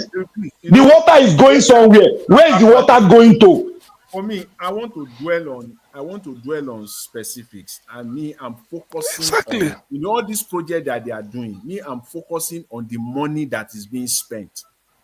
I'm focusing on the fraud today. I'm focusing because that is what is killing us in Nigeria. Let me tell you, that is what is. If all these gutter that they are building or constructing, you see, if there are no blockages. Like people are with debris and with refuse, people are not blocked. Exactly. Water will flow. Water will be flowing, no matter what. They don't just build gutter without end where with the end where the destination where it will go. No, even if you build your own house, the perimeter there, the gutter there, you don't just build it and then block the gutter at the end. There is a pathway that the water will flow to. You get my point? So talk less of yes, I get. Who have all the resources and all the rest of it. So for me, I don't focus on the fraud that is there. Our people should cultivate the habit of one. Let's make it a point that sometimes most of people should cultivate the habit. So some of the infrastructure, as poor as they may be, as this thing, we the people say follow, they spoil them. I remember people burning tire on a major road, which shouldn't be on a third road. They say it melts the thing. People do it, but that is by the way. So for this gutter, because the people of Ogidi say they've been living with this even since the last regime. How come this year and the rain will fall is not the one that can flood the entire state? They said because this rain can't fall, can't move, then it's not coming out of the gutter to flood the place. Flood the entire road. The road is still flat. If you see cars passing on it, you know that there's nothing like a hole, a pothole on the road. It's just a case of the water, instead of passing on the gutter, it's now coming on the road because it wasn't desilted. So it has been desilted. The water could just find a level, they flow down from a I agree with your point. Say water has not been, the road was not desilted. Now, you see, let me tell you, we should stop holding all this brief for government. Our government, they are dirty. They are dirty. No even they blame our people anymore. Let the government do the right thing, put the right laws. The right laws. Okay, proper. Well, if it's on this people have a role to play. In Lagos now. Exactly. Okay, look Lagos Road. Look Lagos Road. If you don't look what they did in Lagos State. They don't give all this last man now. They don't give them another money where they collect now. On the ground. Now 50 is this 50,000 naira or with option of a jail or something like that now? Yes. See, the problem of Lagos, brother me, the problem of Lagos is that but it's not enough. Where you're not supposed to pull market, Lagos the pull market. See, that of Lagos is not enough to say if you drop something. It's not enough. Thank you, my brother. It's not enough. They should provide like bin along the road, waste bin, because Oyibo they do them here. That's why in abroad you will be stupid to go and drop a litter on the road because you go see different. You go see big. So let them do it.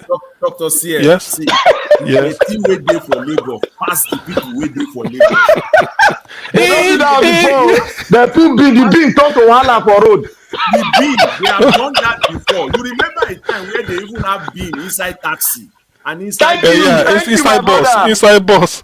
The thing is, Lagos is peculiar. Lagos is peculiar. I know if they put beans, some people go just can't carry the bean. They use them for another thing. Most of the truth. Lagos, talk the truth. Lagos no get master plan. He no get. No talk the truth. He no get. Let me tell you one thing. Let me tell you one thing. He no get. No. Some area get. Let me tell you why I say no get. Let me tell you why I say no get. Let me tell you. Ikoyi get. But Lagos as a whole, the main district of business no get. Lagos Island no get. See, that Lagos Island that Lagos Island let me tell you one thing. The plan from Ikoyi down to VI, all of the VI, they get master plan. Sulere get. Down to Butemeta, they all get. Yaba, they even Yaba, Old Yaba, Habat Macaulay area, they all get. You see that business district for Lagos, Marina. You see Marina. Marina, where it is so. That Marina no get any master plan. They handed over Marina to the Eko people. Now, if you look at the building of, may I explain? I'm on a list. May I explain? I'm not the geologist, but I will tell you what the geologists do. No, Black Panther, no. May I explain? I'm not going to listen to me now. Now for Marina they get State House. Now for Marina they get State House. Say I no no go get. get. Make I explain now. Make I explain. Black Panther. Wait. You see, for US and for Canada, yeah, we they call city. There are some part of the city we call downtown. You see the downtown area, even for where you did there, whether for now for Houston or for Dallas, if you go proper downtown, you see how clustered, because there is no space, and every major office or corporation, they want to be there. They cluster together. That's that, and it still exists today. If you go to any, is it New York, Manhattan, you want to say? Manhattan is just like Marina and Broad Street. Exactly the same. You will say they don't have plan in Manhattan. They have plan. You see that Marina and Broad Street is well planned. It is developers. And make I explain my own explanation.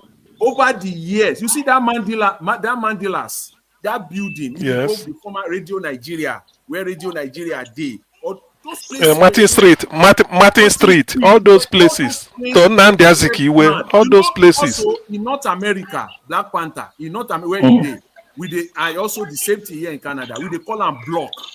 We say go one block, 2 blocks.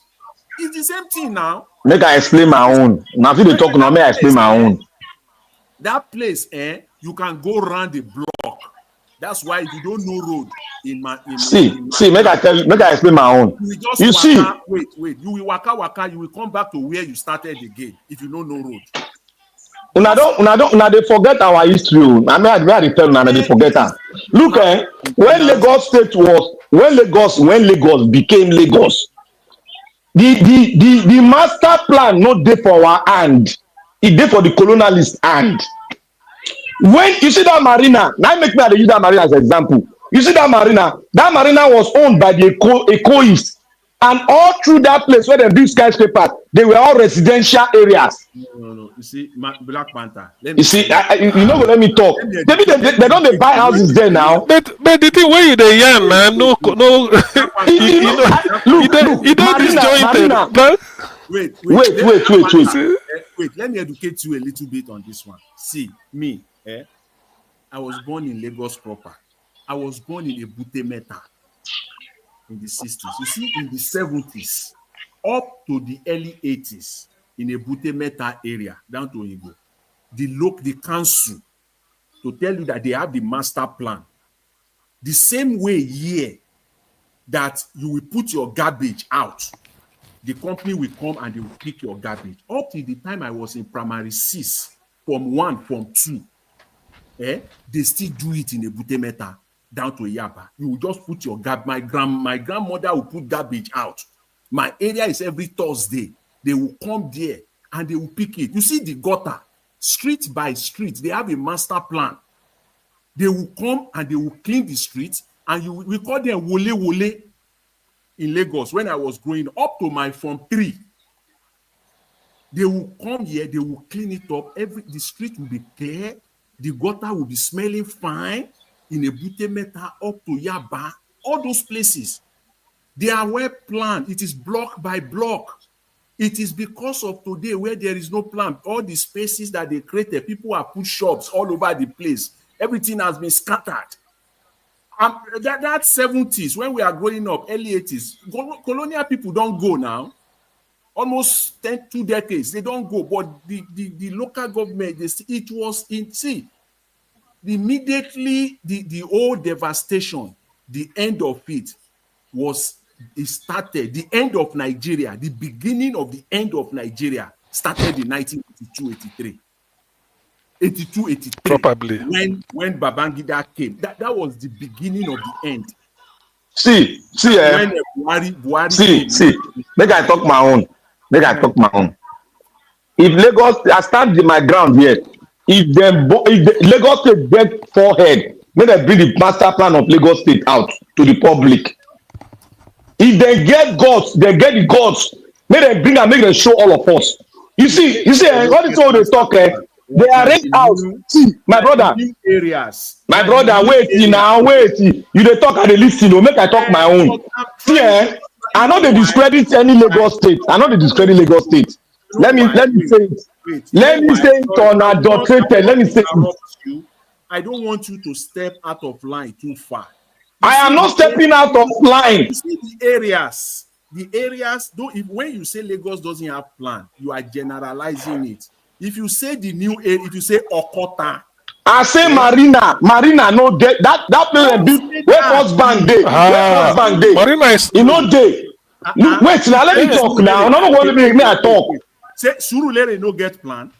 Make I talk first now. No dey utter me with all this Surulere Marina. I dey talk for me. I talk my own where I know. You know what I'm perceiving. I am challenging Lagos state government. They are hearing me. Not be also when they talk. Let them bring the master plan of Lagos State out. Let us see it. Lagos State, but I'm Let saying, us see it. See, what I'm saying here. Let me, my brother, wait. You hold on first. You hold on. I know what you will talk. I understand what you will talk. I know they want change any trajectory. Let me tell you one thing. Lagos is well planned. It's different from Lagos as master plan. You understand me? So Lagos is well planned. It's different from having a master plan. Now, let me give you an example. You see the First Bank, that First Bank, gigantic house there. That First Bank, where they for opposite Marina, you know, so they there. So you know, so they there. What was there was residential houses. Residential house, now they there. Let me give you an example again. You see that place where they build that place where they build where they near that roundabout where one church I forgot the name of that. It start with P. Something. Presbyterian. Yeah, Tinubu Fountain. I don't know whether that God bless you. God bless you, sir. You see that area? It is all residential. What happened?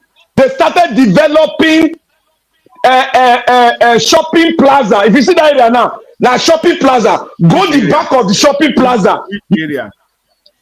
That where they call am? They call am square. What do they call that square? Tinubu Square. Tinubu Square. God bless you. That Tinubu Square now residential. Wait now, let me talk now. Let me talk, Oga. You know, they're not going to understand. People they hear me. You see that place, now residential. Now, the people who get land for that place, when they can't turn that area to commercial area on their own. They're going to build plaza. If you go there now, more than 20 plaza don't they there? More than 20 plaza.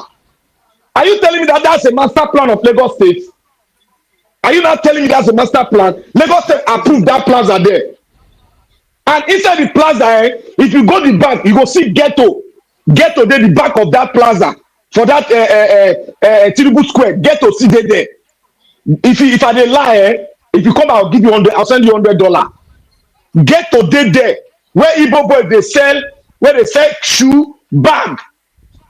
It's there for back of that place. And Lagos State they collect tax for their hand beside this place post office. When you drive for that road, that post office, where you drive straight to First Bank, you'll see First Bank from front.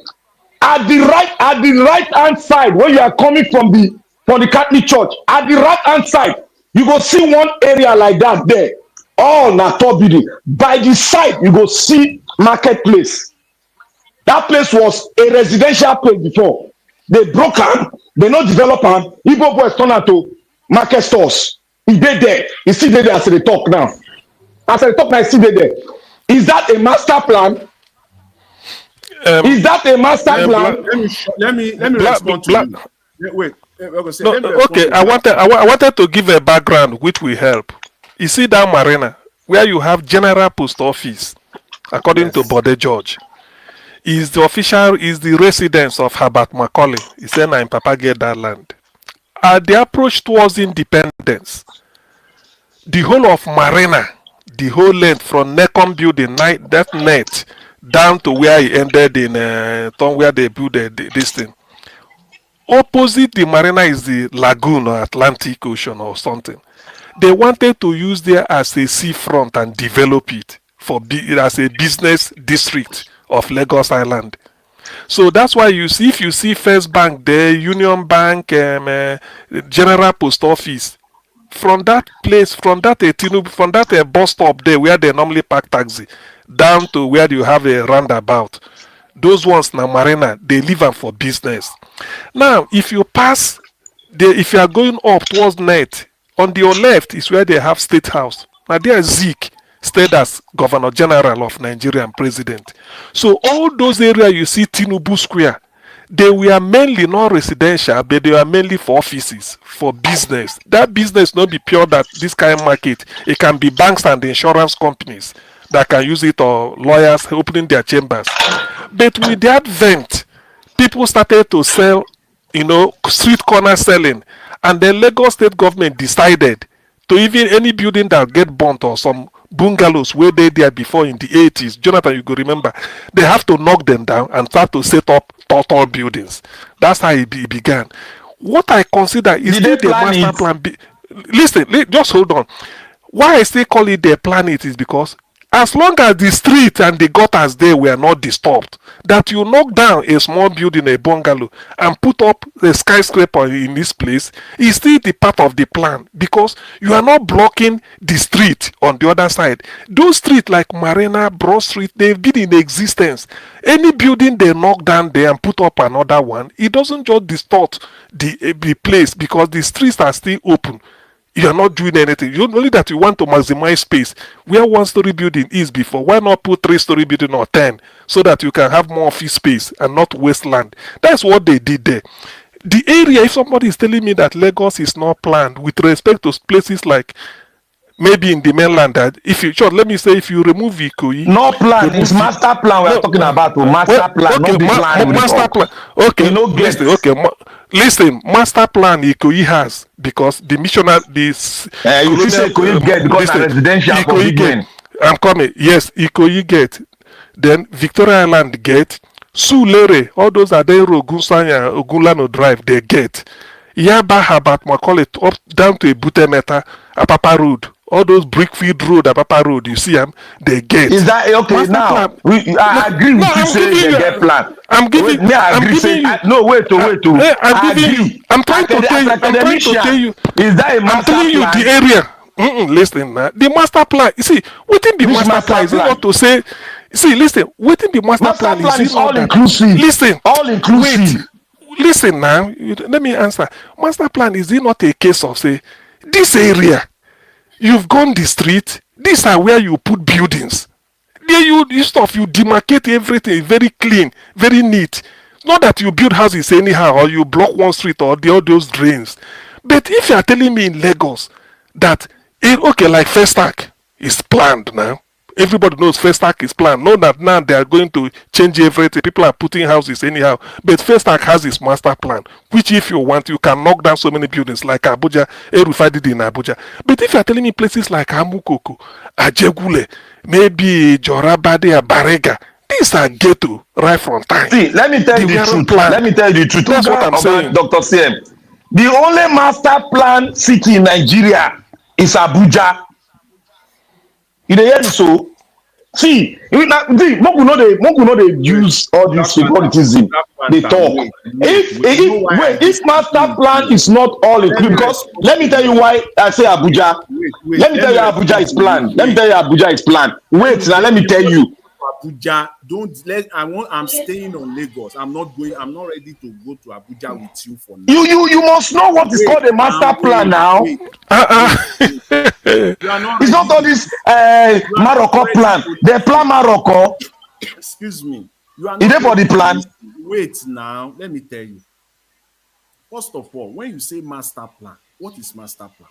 Master plan simply means a place that the following things have been considered: residential area, commercial area, schools, parks, general sewage, wait, hospitals. Wait now. Hospitals, healthcare centers and all the rest of them. They have designated area, meaning that the master plan, if the master plan reads and say this specific area has been demarcated for schools, you cannot go and build residential there. You can't. It is school. This particular area has been demarcated for residential area. In fact, residential area can also be subdivided into 3 or 4 sections. You cannot go and build where they said it is for high-rise building. You go and build a bungalow there. Master plan simply means that this place where they say is for commercial area, you cannot go and build hospital. You cannot go and build, in fact, public hospital there. It's for business. It's for business area. Okay, all this way they talk now, in Lagos. Wait, you don't. Now you want prove to me? Wait, this is where I will have issue with you.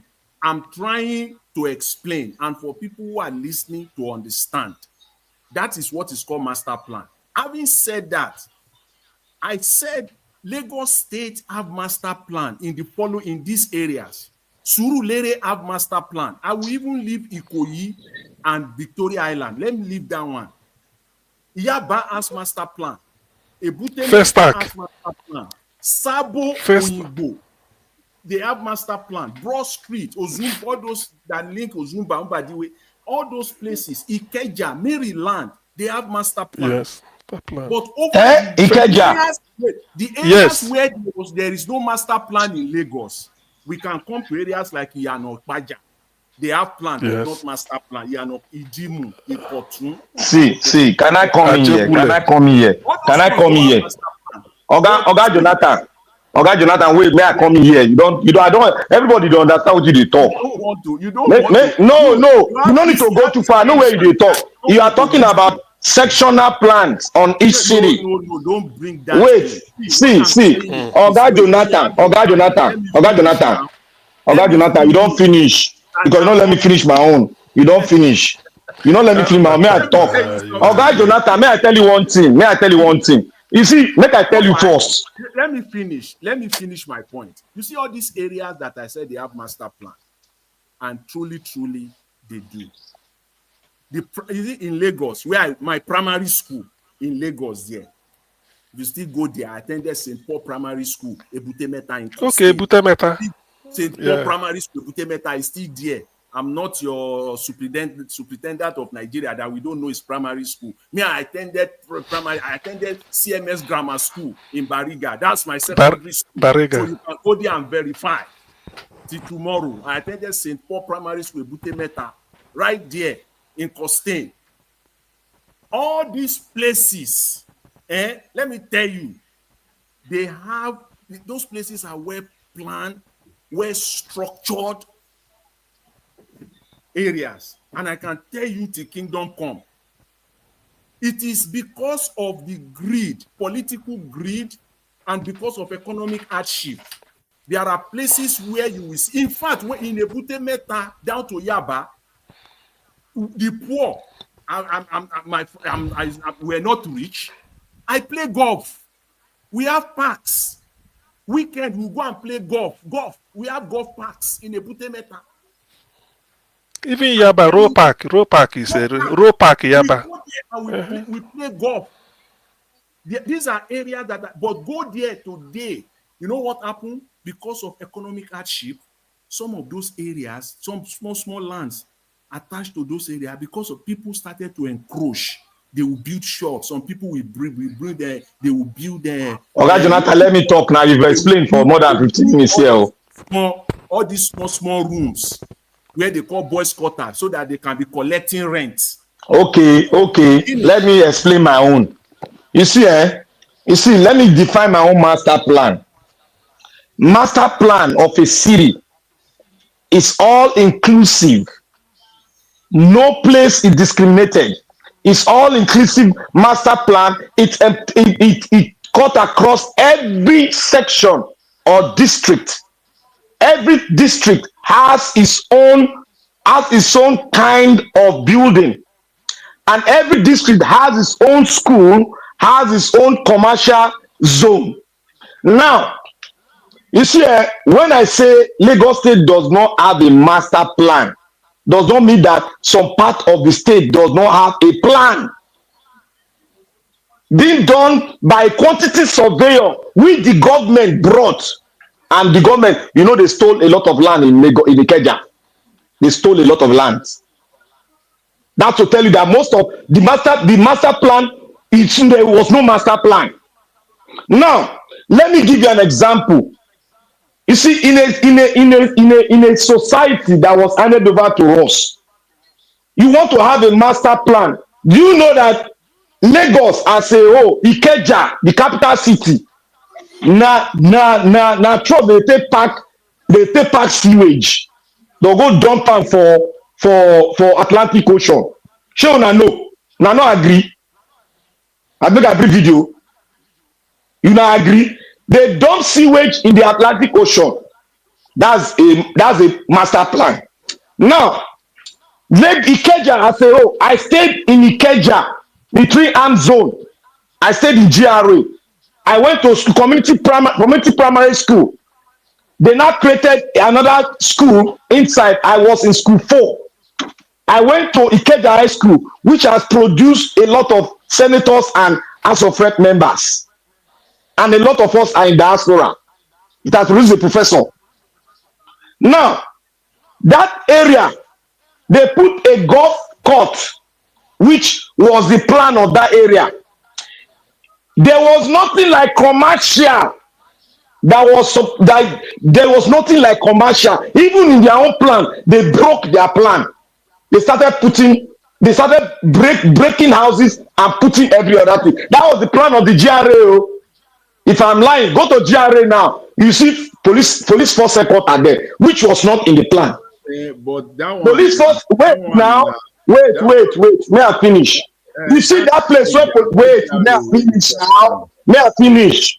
So that people go understand, they will decide themselves. You see that police force headquarters in Lagos State. That was the secretariat, Lagos State Secretariat, where they have the governor office. Before they moved the governor office to Alausa was not the place for the governor office. Let I tell you, Lagos, so you know Lagos, it was not there. They now moved out of that place. They now brought the first headquarters to that place. They did not build any house. They just adjust and build some shanties. If you go into the first headquarters there, now shanties, 9 days there, they call prison. A 5-story building, which was used by Lagos State government. It was their secretariat. Before they now moved to Alausa, which was never planned. At the back of Alausa there, the state house, where the governor is, there is an estate which was never planned. What you are talking of? Wait, Black Panther. Look, this is not for the master plan. I tell you, anything I talk, go check out for Alausa. Go check out. Wait.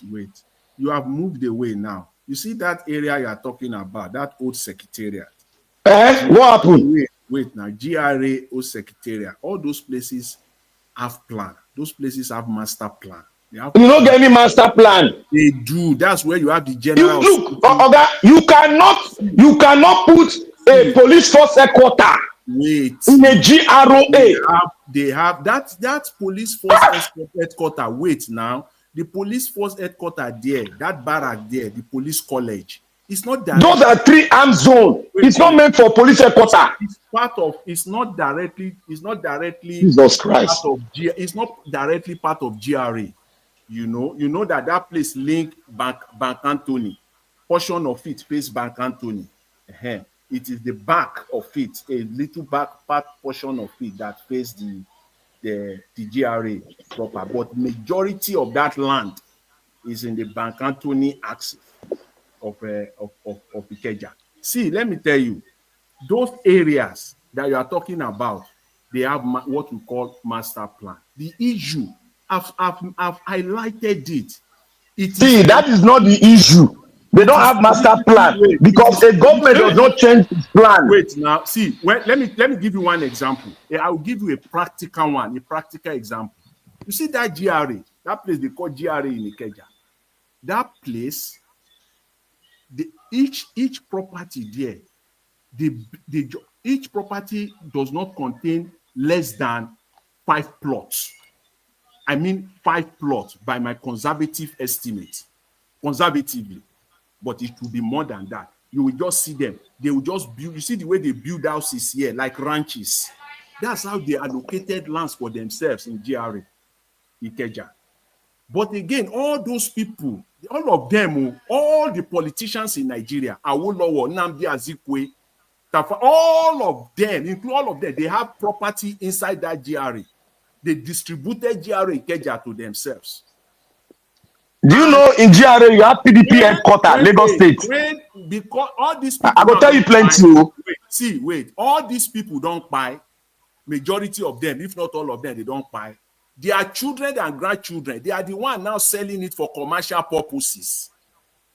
That's why you see banks. All these banks, they all have branches there. See, Oga Jonathan, all these are defensive. You're on the defensive side. It still does not. Oga Jonathan, you're on the defensive side. No, you cannot defend these people. Oga Jonathan, look, let me finish. See, you see, your passport headquarter, your state passport headquarter. I know now. It was that. Wait now. Make I talk, you don't know. Make I tell you. Your state, make I tell you, you don't know. See, your state, let me tell you now, let me tell you how they move on. Your state passport headquarter. Let me tell you something, See, me, I be your man, I be a worried boy, I would be now. No matter how you speak. I dey follow them carry masquerade. Make I tell you what happened. You see that place where police barrack dey. Yeah. They're not supposed to build any, when they call 3-arm zone, you're not supposed to attach anything in the 3-arm zone. Do you know what Lagos State government did with federal government? They now stole a land and now put passport office at the back of police residential area. Now, they saw that was wrong. They now move everything to the federal government, beside federal government, old secretariat, where they don't abandon. You know that building, they don't turn it to hotel. Yeah, you see, wait, so you know. Wait. You see, they turn it to a 5-star hotel. Let's move forward. Let's talk. So when you talk about master plan, you cannot change a master plan like Abuja. They're not able to change it. All I'm just telling you is that there are areas in Lagos. Most areas in Lagos have what you call no master plan. They have a plan like estates. That is where you and I have issues. Lekki, there was nothing like Lekki plan. Lekki no dey for master plan. Wait, now these areas, they have master plan. What you call? You see that time. Let me end it with this, and I will stop. If you still don't agree, I will stop. I don't agree 1,000,000%. Now, wait, where I grew up, I'm still using it as an example. See, that time in Ebute Meta in Lagos and in most part of Lagos, if you want to go to primary school, you cannot be living, say, in Costain, for example, and say you want to go to primary school in Lagos Island. Your primary school must be the same way they do it in part of the world. It was the colonial master that handed over you all those things now. What do they talk? Because why that? Because it's a plan. Schools. It was a plan, not for you. It was for the bourgeois, the colonial bourgeois now. Plan is for who? For animals. Jonathan. If you see Jonathan, if you argue with Black Panther, I know they argue. If you want to know what they talk, go Ministry of Works for Lagos State. Go there. If you argue with, I go there. I mean, go pay the money. You go there. If you argue with Black Panther, it's like nailing a jelly. Don't give me name. Listen. Don't give me name. No, I don't give you name. Listen, I rebuke that word you're saying. Don't give me name. Don't make it a fallacy. We are talking academically now. If you say, wait, you're a doctor. Let me tell you something now. Let me prove your doctorate here now. You say something about the master plan. I dey collect my own sewage by myself, go dump for Atlantic Ocean. Which every one of you go believe that? Is that a master plan? Which part of Lagos is that now? All the sewage for Lagos, now Atlantic Ocean they enter. Which part of Lagos? From all the part, don't hear me something, don't hear me. All the part. When me they grow up again, when me they grow up, since me I be 2-year-old, na standard toilet, na we they use. And where your shit, where your sewage they go? Where your this where they go? It's not water this system now. The sewage now they talk the soccer where you be for the house. Now don't make it the soccer way. There was proper sewage system in Surulere. Okay, where how did they dispose it? There was proper sewage system. How are they disposing it? Say it to the world. Let's hear. What I'm telling you is that there was proper sewage system in all these areas that I'm. How are they disposing it? Tell it to the world. It's not my concern. All I'm telling you is that you can come up with your theory as how they dispose. Okay, what is the meaning of Agbepo? What the meaning of what did they call for Lagos Agbepo? Those people have also tell you the people they call Wole. I tell you the people that. You see am now. You know if you answer my question, you want make I believe you. Wait. You see am now. Wait now. You will not listen. The people they call you cannot know Lagos more than me. Over in 1,000 times. You can't.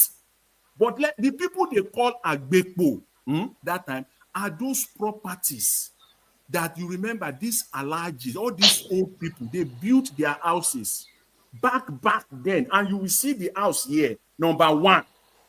We are not making mockery. I am telling you that all the plan was handed over to you by the colonialists, and we did not plan it. See, number one of the streets, they will not have proper sewage system. It's Agbepo. Number 3, the next house beside. Okay, where do you throw your sewage? Where do you dump your sewage? My sentence now, so that I can make sense. Number 1, they will not have. It will be Agbepo. Number 3 and number 5, we have proper sewage system flowing, water flowing. So what are you telling me? It is the decision. Okay, wait. Make I ask you a question. Make you answer the word now. When you go to your proper sewage system, you poop.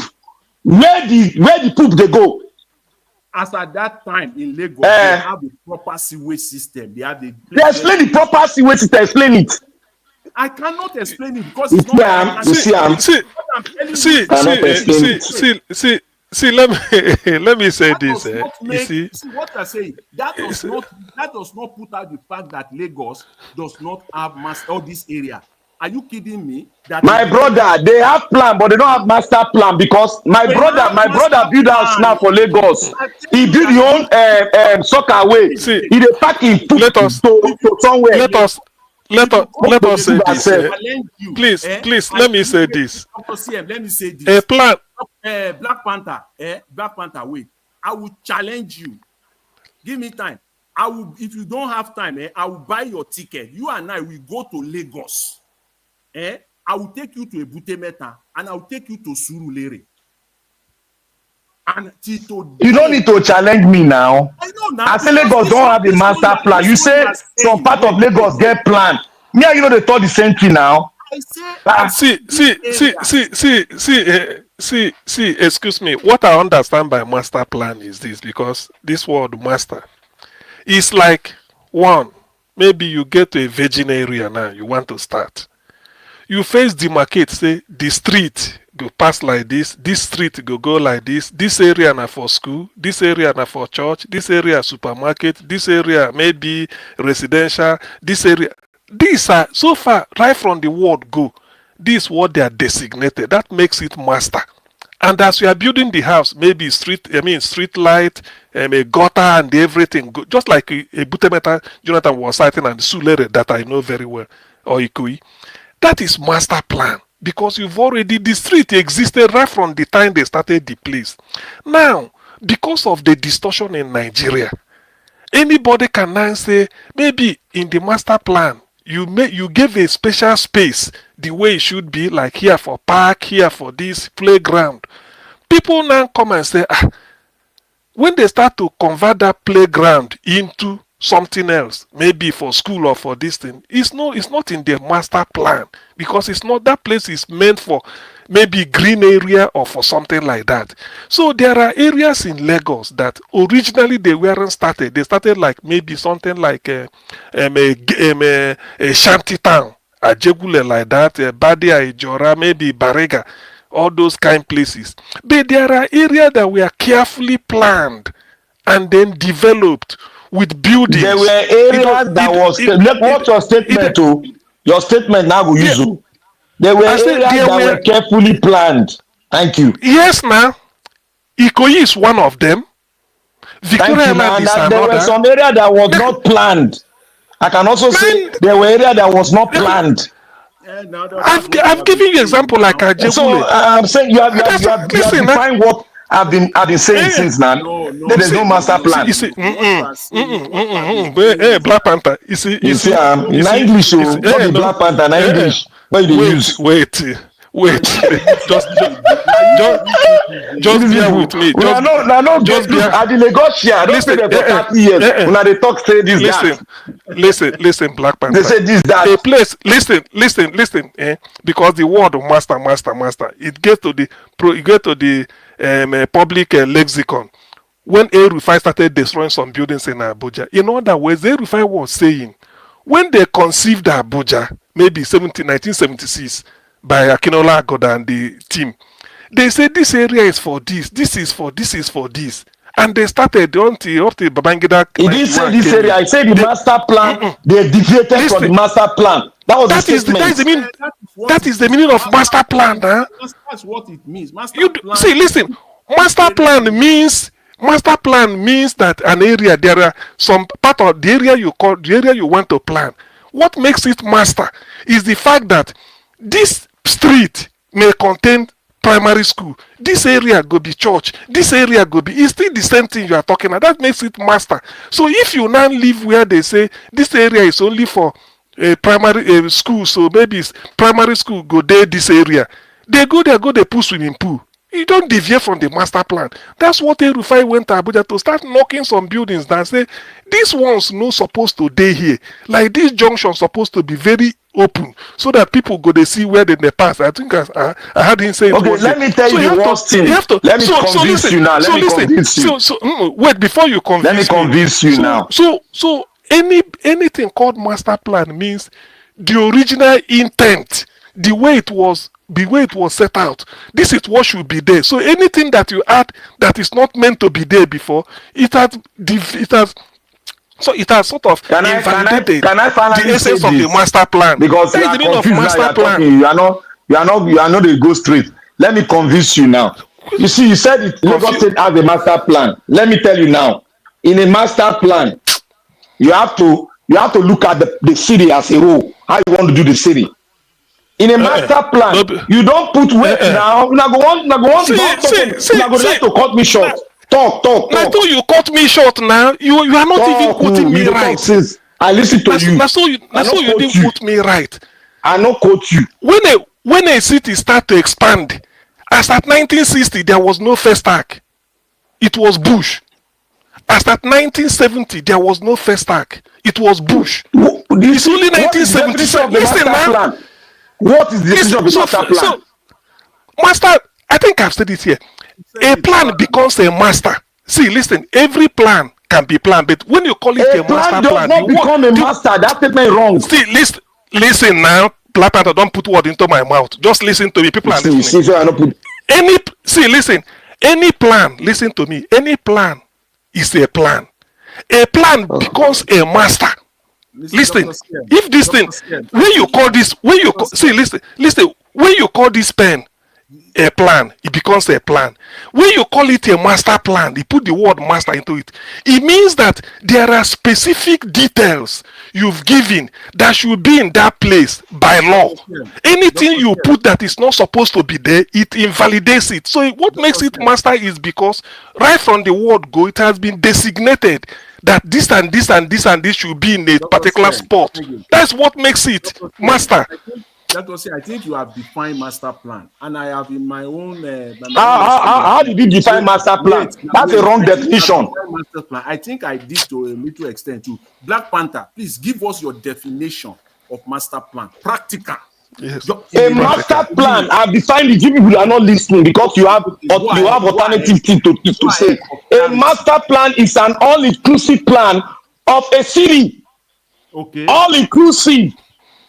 Every area, no matter whether that area is a virgin land, it has been designated either for residential or for commercial or for recreation or for business. There is no bush in a master plan. Every area, wait now. Your definition is faulty. It's not faulty. That go to Dubai. Wait. Let me explain something. If you want to force your word into me, I'm not forcing my word into you. I can lecture this year, bring a lot of cities that have a master plan. One, let me tell you about the master plan. Go to wait now. Let me talk. I know they talk Lagos again. Go to Dubai. Go to Dubai. Go to United Arab Emirates. You go see the master plan for every. Your definition is faulty. You want to know? My definition is not faulty. My definition is not faulty. Don't tell me it's faulty. Don't tell me it's faulty. It's faulty because you said that a master plan is an holistic plan. No, it's all inclusive plan. It's not holistic. All inclusive. What is all inclusive and holistic? Now the same thing, man. No, holistic and use my word. Use my word. Don't use all those borrowed words. Use my word. Of a city. Okay.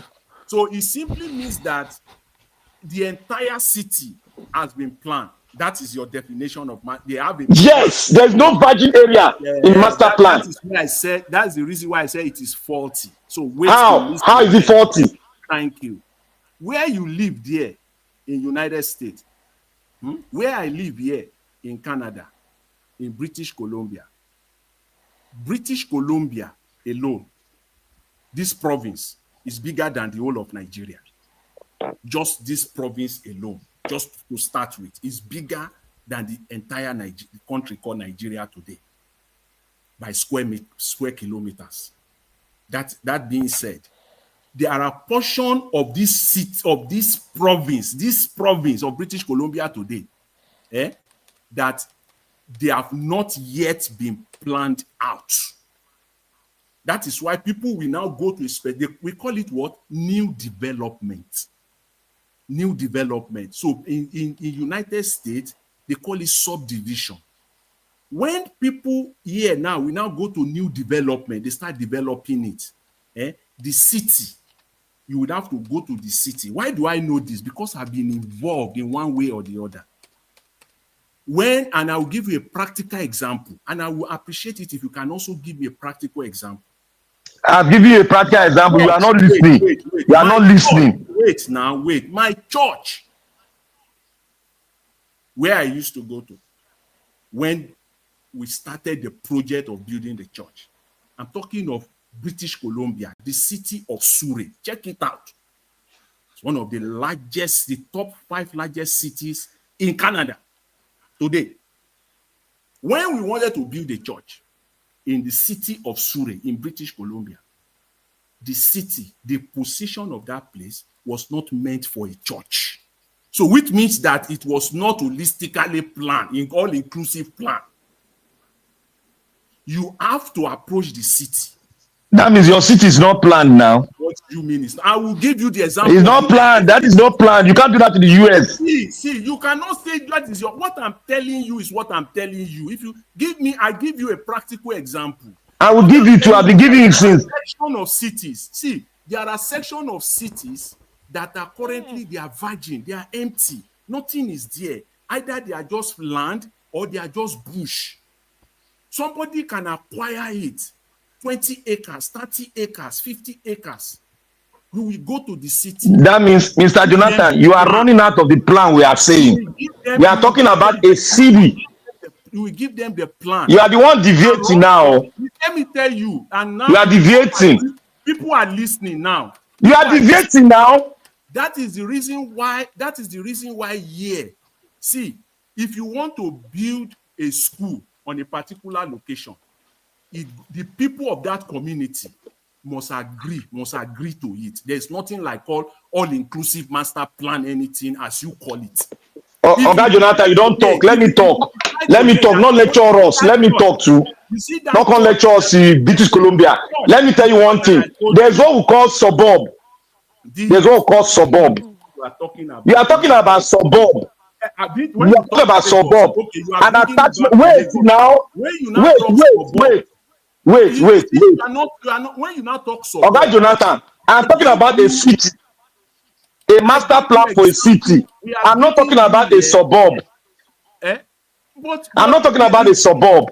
Okay, now since you say you are not talking of suburb, we give you example of suburb in Lagos. That is what you are giving me in British Columbia. British Columbia has suburb. That's what you are saying here. Lagos have suburb. Lagos doesn't have. Lagos is an island. Lagos is an island. You don't get any suburb. Make I tell you, no get. Lagos, if you say Idimu, Iyano Ekpaja. Iyano Ekpaja, it not be Ogun State. Idimu is not Ogun State now. Iyano Ekpaja not be Ogun State border. No border for Ogun State and Lagos State. Not even border anything. Idimu is not even border. I say they Lagos. Ikotun Egbe is not even border any Ogun State. If you are talking of Akute, if you are talking of Akute side, then you are talking of Ogun okay, State. You say you know Lagos. Isheri is in Ogun State. Oh my God, you are this man. Wait, now they ask you question now. What are you talking about? It seems that you are talking about. We are making me to conclude that you don't know what to. You don't see. Oga Jonathan, no use grammar here. You all this way they talk now grammar. You are covering with grammar. See, Oga Jonathan, hold on, let me talk. I don't listen to your city for Colombia. Let me talk Nigeria. See, Oga Jonathan, I am not discrediting Lagos State. Neither am I characterizing it to be something dirty. What I'm trying to say here, if you are bringing up a city must be all inclusive. And if you want to create a suburb, the suburb will be shown in the master plan of the city.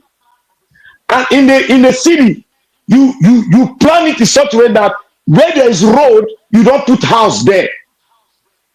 Where there is a sewage canal, you don't block it with home.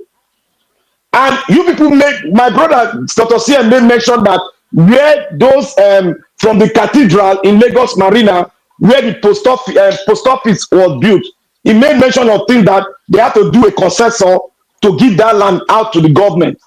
Is it not so? No, I didn't say consensus. The land belongs to, like I used the example of General Post Office, according to Bode George. Bode George said it is the residence of Herbert Macaulay, the bungalow. They knock it down to put up a General Post Office at the time of independence. Thank you. God bless you. You see, that is why when I'm talking, I'm not making reference to what it is now. I did my reference from historical perspective. That Lagos State was an island, and there was a dispute because as an island, there was a section that the Benin were controlling. The British came, they took it over. They hadn't any plan. They took some section of the city and built their home and make it a bourgeois. Wait, let me talk now. Let me talk. If you want me to talk, that means you don't want me to explain to the people. This is history, not be say one person come planner. This is history. The land, most of the majority of land is still there. Most of the land is still there. That all these buildings, skyscraper are. This place was residential in Lagos State. It was residential. Those were where all those colonial masters built their home. It was a plan given to us. The plan of Lagos was in the hand of the colonial masters. Which part of Lagos are you talking about? You see all those Lagos Marina side, now residential. Since when? Which year? Which one be since when? Go read the history. Don't they ask me. Don't they ask me. I explain history just now. You cut me off. You they ask me question. The Black Panther, that quarrel. Why would you? No, not the quarrel. Then they try to make me say, and they pay Lagos State back. When you calm down, you can't be shouting and be aggressively responding to them. I'm not quarrel. When you are talking, I'm not quarrel. See, Naija watch. You cannot come and confuse us here and bring suburb into a city. Speak whatever is speaking. When you calm down, you cannot be aggressively responding to I am not aggressive. I'm explaining to him. He's cutting me off. But he's always cutting me off. He doesn't want me to land because he knows that I've changed the right thing. They gave you a lot. I'm listening to you. You'll be talking since for the past 6 minutes. Nobody interjected you. You just want to say something. Then you say you don't want you to land. When do you want people to interject you then? Okay, play am back. When they don't interject me, play am back. Play am back where I talk straight. Shouting. Did I talk straight? I didn't talk straight. They were the one talking. I listened to them. In 5 minutes, thank you. Mr. Black Panther, you will do us a favor. In those parts of Lagos Island that were residential, I will give you an example. Is it the location where we have the old Central Bank of Nigeria in that Tinubu Square? Was that place residential? Is it the CMS, the Cathedral, CMS bookstore? That place residential? Is it not be that place at the talk? Not be that place at the talk. Is it the first? Okay, that is Lagos Island. Let's go to Ikoyi too. The areas of Ikoyi, majority of Ikoyi purely Ikoyi purely 100% residential area. That's where the colonial people lived, majority of them, and most of them also live in Ebute Metta and Yaba. Just to let you know, the white people, they live in. When I was in primary school, white people are still white people taught me in primary 1, primary 2. What about Marina? Marina, who live in Marina? White people are still living. To let you know, white people, as at that time, were still living in Ebute Metta and Yaba area. White. Who live for Marina? Ogajina, who live for Marina? Marina was purely, most of those places in the Marina area, they are commercial area. If you go to, most of it were commercial area. Is it the Central Bank of Nigeria, a building that has been there pre-independence? Is it that one you say is residential? Is it the Federal Radio Corporation on Martin Street you say it is residential? When was Central Bank built? When was Central Bank built? The Central Bank I think 1959. I think 1959. This was built pre-independence. I think 1959 they opened it. Where in that axis? If you go to Adeniji Adele, go to those residential areas, Idumagbo. Those are residential areas. When you come to Lagos Island proper, when you call the business area, business district area, is it the old post office? You will say is. But let me inform you. Do you know that the Benis were occupying the island in Lagos before? I'm not saying that it's wait now. Let us be very factual here. No, you are the one that went back now pre-colonial. See. 1800s. No, I was expecting the Benis were occupying an island in Lagos State. Was it planned? Was it planned? Give us the range, 17 something to 18 something. Is that what you're okay? You made mention of the colonial people who were staying in Lagos now as presidential. Is it not what you said? Yes, that is. Did I ask you what year? Did I ask you what year? Today, well, we are in the area of drone. We are in the area of drone today. As of today, you can go to YouTube. You will see. If you go ask YouTube, okay, you have YouTube there. Ask YouTube who planned Lagos. Was it planned? You will see Lagos, Ebute Metta with drone. You will see block by block, even till today, the way it is in United States, the way it is in Canada, as in block by block, the way they built Yaba, the way they built Ebute Metta. Exactly. Ebute Metta, Yaba. Oga Jonathan, I am not disputing your fact that houses were arranged in Lagos Island. I am not disputing your fact. Get me very clear. But I am, in addition to that, I am telling you that they are demanding. What I'm telling you to note, Lagos does not have a master plan. They came up with a master plan.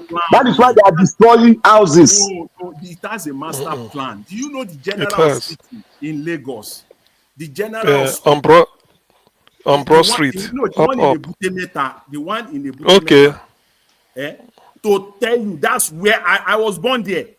That hospital there. Those areas, let me tell you, those areas where okay, what about the cemetery? Okay, what about the shopping plaza in Marina there that are littered all over the place? Which one? Which shopping plaza? Why you ask me which one? You know Lagos, you know what they talk. Marina at the back of First Bank. Wait, now make I explain to you so that you get and clear. Don't go. At the back of First Bank, at the back, not the front, because the front faces the Marina itself. opposite Papa Wharf. At the back of are not those ones. See, That is when see, it started. you know, go let me explain. Let me say Let me this. tell you so that you see the picture very well. Let me say this because at least I remember Lagos. Behind Marina, you get Broad Street. Then in between Marina and Broad Street, now there you go to see all those that Bibuoki Street and all those this. All those places, they are the business district of Lagos. Business district. Now, it is possible or not it is possible. Most of the buildings there, like in the 50s and 60s, when they were developing them, you can go maybe 2-story building, 3 at most, or maybe bungalow. But because of the fact that we are developing, if you knock a building down that was bungalow and put up a 10-story building there, it still haven't distorted the master plan because it's still a business area. It has distorted it now. When you are asking who planned Lagos, how do you mean? Who created Lagos or who planned Lagos? I don't understand. What do you mean by who planned Lagos? We did not make mention of who planned Lagos. I was only asking them that they said Lagos as the mass. You say you should go and ask Google who planned Lagos. That's your statement, unquote. No, yeah, I said if we what brought about that was that he was trying to explain something, and I said, okay, you now go to archive, ask Google. Who planned Lagos? When did Lagos State started bringing up the issue of master plan? That was where I was going to. When did Lagos State started bringing the issue of master plan up? Well, to me, yes, because they started this thing of recent. They started knocking houses down. When they knock a house down, for instance, in Festac, let me just, because there are some houses they knock down in Festac, it means that originally that space they were building those things wasn't meant for a house to be built in. That is one. But the fact that a house has been existing there, whether in a 1-story building, you knock and down, put 4-story building or 2 to modernize the place or to make use of the land, it still hasn't distorted the master plan. It's only when you build where you are not supposed to, maybe where that was supposed to road pass through there, you go block the road, that is when they start knocking it down. That's what I'm saying, because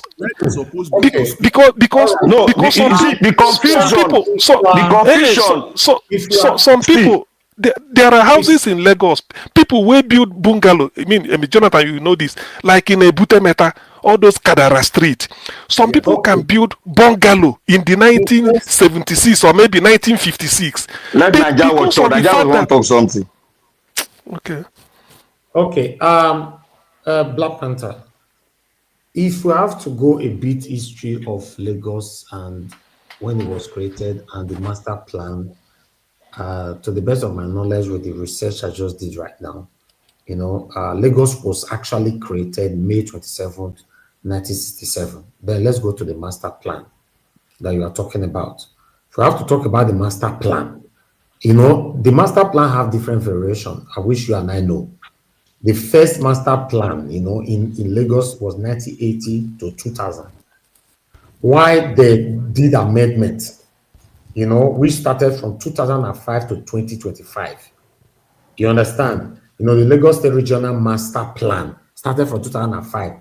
To date, is still there. So thank you. Under Sanwo-Olu. So whoever that was in government. Yes, Naija, thank you very much. You have helped me out. So that is my result. You have helped me out now. I don't need to talk again now. What was the argument now? Do you know what we were arguing before? I said at the beginning of Lagos State, it doesn't have a master plan. I said of recent, that was when they started cropping up the issue of master plan. And Naija just brought it out that the plan started. Wait now. Muguna, let me talk now. This thing I know they like. Una go want make I not talk the main thing so that you go cut me short. I said Naija Watch did a just a little bit of his survey now from the internet. He said the master plan came up in the 80s. In Nigeria, am I right? The first master plan was 1980 Yes. to 2000. That one na Lagos State. That one na Lagos State. Which one you dey Lagos talk? as a Why state. una dey like to dey confuse us now? That one na Lagos as a state. Why the Lagos State regional master plan start at 2005 to date?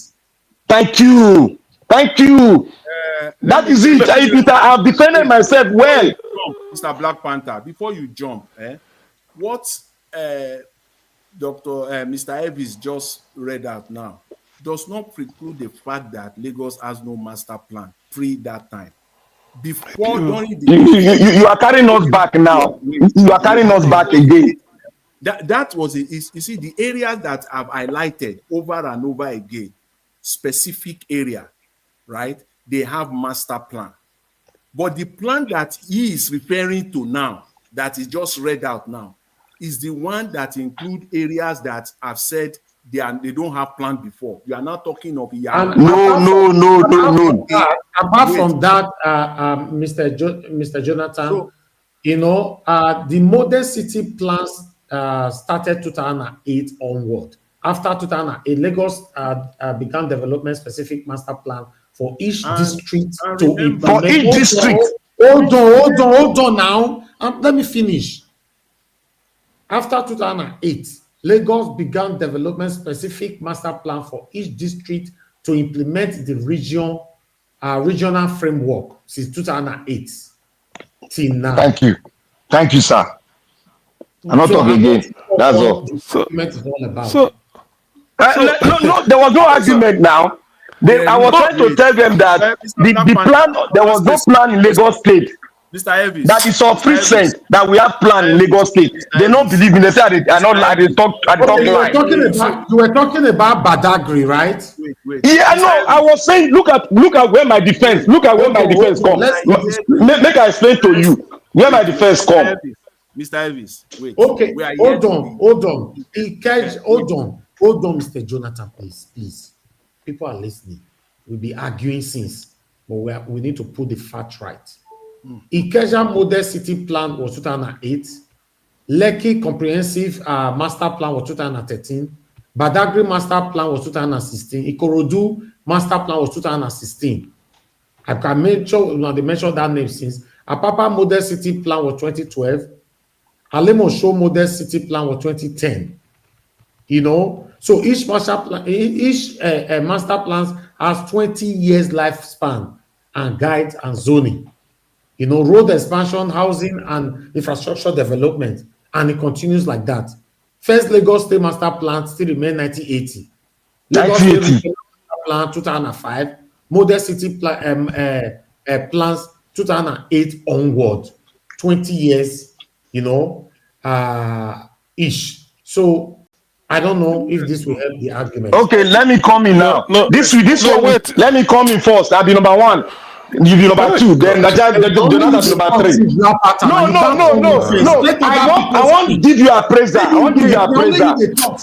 Augustine want to say something. Augustine, go ahead. Only you talk. See, I won't dispute what you've read at Niger Watch, because it's from a reference. You reference something. What I have to ask is, in all these things you read, where is Festac? Didn't Festac yes, now Festac predated all these ones you read out. Festac, if you are saying 1980, Festac was planned as a city of its own by 1977. Listen.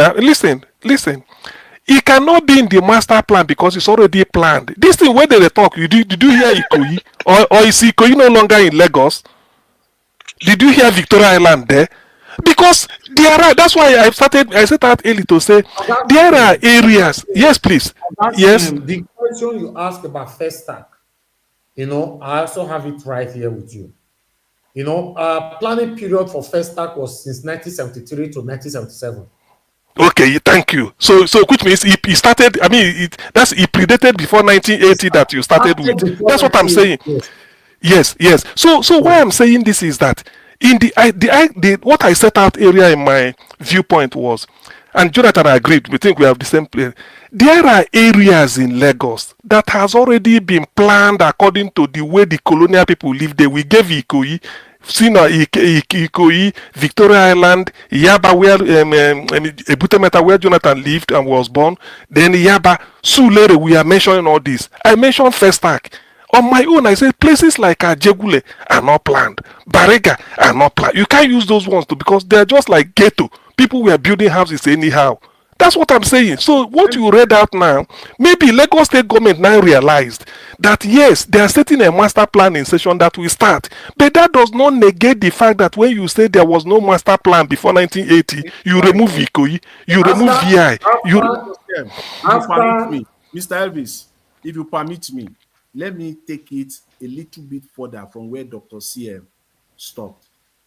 I wanted to ask Black Panther the question, but I will leave it. I will answer it. I will don't ask me question, no. No, I will answer it myself. I want to assume that you know, but it may be a costly assumption. But let me take it. Lagos State, I wanted to ask you, which year was Lagos State created as a state? But I will tell you for the sake of time. It's 1967. 76 to be precise. No, 67. 67. Before then. After independence. Yeah, occurring in 1967 when we have 12 states. You see, yes. Before Lagos State was created, there was a plan. Yes. The plan that Mr. Elvis read out was the post-creation, not pre-creation of Lagos State. And I'll give you examples. Take Bende State, for example. Will you now say that Benin City does not have a plan because now Benin City is now part of Edo State? Edo State can now come up with a master plan, which is post-creation of Edo State. It doesn't mean that there was no master plan before the state was divided. When they want to, because Benin was Midwest. Benin started existing Midwest as a capital. It was planned. States like Anambra State, it doesn't mean that they don't have a plan or a master plan. Enugu State was carved out of Anambra State. But if Anambra State can still come out today and say Anambra State master plan, and people will say, oh, the master plan started in 2025. No. If you take Oyo State, Osun was carved out. Oyo State will now say, okay, Oyo State master plan. You can call it maybe the new master plan. There was a plan before Lagos State was created in 1967. Okay, let me submit my submission. You are in a that was 90 the judge now, because you don't bring the fact when you see for archive. Now at the beginning, not just talk, because I listen to you. At the beginning, no, I said make you stay on the point. Make you stay on the point. Now I know they deviate. No, are they unfiltered? I don't think they are unfiltered. You see, I said at the beginning that Lagos State was not planned at the beginning, and I make reference to historical antecedent that when the colonial people came in, they handed over the plan. And the plan was segmented, was selfish, because it was only the area they stayed to manage the region. That was what was on the book. We never came up with a plan of our own, even after the creation of the state. You always want to eat your. After 1960, we never came up with a plan. It is of recent. Let me talk now. It's not, don't debate me again. If I talk now, they'll talk say they shout. No, you are. I listen to you. I see. I am repeating what I said.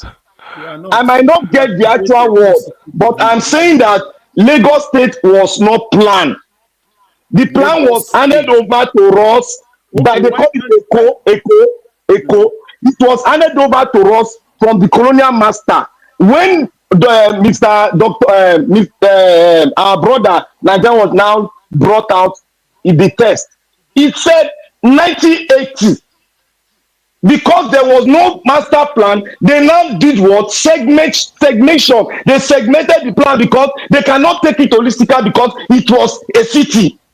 They have to break the plan, 1980, and now went into the regional plan. That is how the plan came to be. But at the beginning, we don't have a plan. That was what I was trying to explain. Which one? Which one? We don't have, Lagos State don't have a plan. It was island now. Jonathan, It was an island. Jonathan, please let's get some perspective into this. What is known as Lagos State? What is known as Lagos State was created in 1967. Before then, Lagos as we know it, the whole of Yaba, in fact, from Ushomolu, we are part of Western region. Lagos stopped somewhere around Jibowu, after Jibowu or something, down to Marina. That is Lagos, we know. So in other words, Ikeja was under Awolowo and as Western region. So let us get this. So when they were applying, not wait, huh? No, it was under Western region now. It was not called Lagos. Was there a plan for Lagos then? The Lagos we are talking, it's not part of Lagos. So how can there be plan for it? I'm trying to tell you.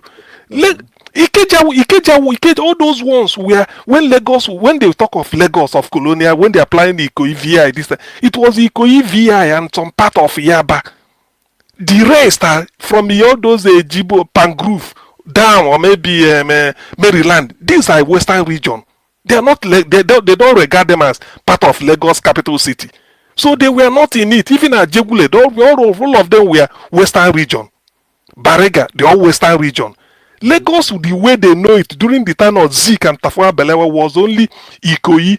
So what are you trying to explain to us now? So what I'm trying to explain is that the fact that when they created Lagos 1976, and because there is no more something like parliamentary system, because it's only the military, that was when they now started saying, okay, let them use Ikeja to carve Ikeja out of Western region. Ikeja was normally not part of Lagos. Ikeja was Western region. That's why I want to establish a Ikeja industrial estate where you do Uluyola and all those things. So it was then they carved out Ikeja and said, let this part of Western region come into Ikeja and some regions that you can remember. All those it was known as Eko, the entire Lagos. Eko, when you say Eko, you are talking of Lagos Island. I'll tell you, this one, Ikorodu was Western region. Jonathan, you should know now. Ikorodu Ekpe, the one Western region. The way to get you to understand it a little bit is no need to. I don't understand them. Nigeria don't make us understand everything now. The way to get you to understand a little bit is that the pre and the post Lagos. Yes. You are talking of post Lagos. Post that's what you're talking about. That is the reason why we're able. That's where this people are funny. You see that all the areas. Are you trying to win? Are you trying to win an argument or to learn? No. I'm trying because of what you see. I'm trying to so that people can get informed because of what Mr. Elvis brought out. And what he brought out, I'm saying that those are posts after Lagos was created. And Yes. Dr. CM just said that, see, if you know Lagos very well. When the plan came up, is it not 1980? Just said. See, just is it not 1980? Right now, wait. Jonathan, before you go to post, let me show you this one. About history. Let me give you a little bit to buttress further what Dr. CM said. After independence, right? Just like we have Abuja now as the capital, we have Lagos as the capital.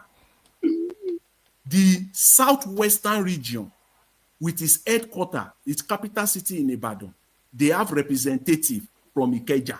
It was. But why are you people carrying us to regional government now? For Christ's sake. Telling you Lagos, that's what we are just to tell you what Lagos is. This is not there for now. You know there for now archive since so. I don't explain this since so.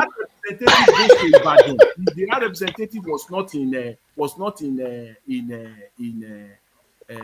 Lagos. What I'm telling you is that earlier on, I've highlighted over and over again areas like Surulere, Yaba, Ebute Meta, Sabo. Now, Baba Kekere na write the master plan. All those areas. Wait, now let him call. All those areas have master plan. Whether You you know, like get it or not, see, we have Naija, Oga Jonathan. after See, Lagos Oga was Jonathan, created. Oga Jonathan, let me See, tell you just something. Let wait, us be very, let me very finish my factual line. here. Let me finish my Okay, line. okay. After the creation of Lagos State, post 1967, it becomes necessary for Lagos State to now have what they will call Lagos State Master Plan. It doesn't preclude the fact that all these areas have master plan. And the master plan that Lagos State now came up with, pretty much, they don't touch all these areas. The plan of those areas still remains. They didn't touch it in this, not this one that Mr. Elvis talked about, 1980, 19... They didn't touch it.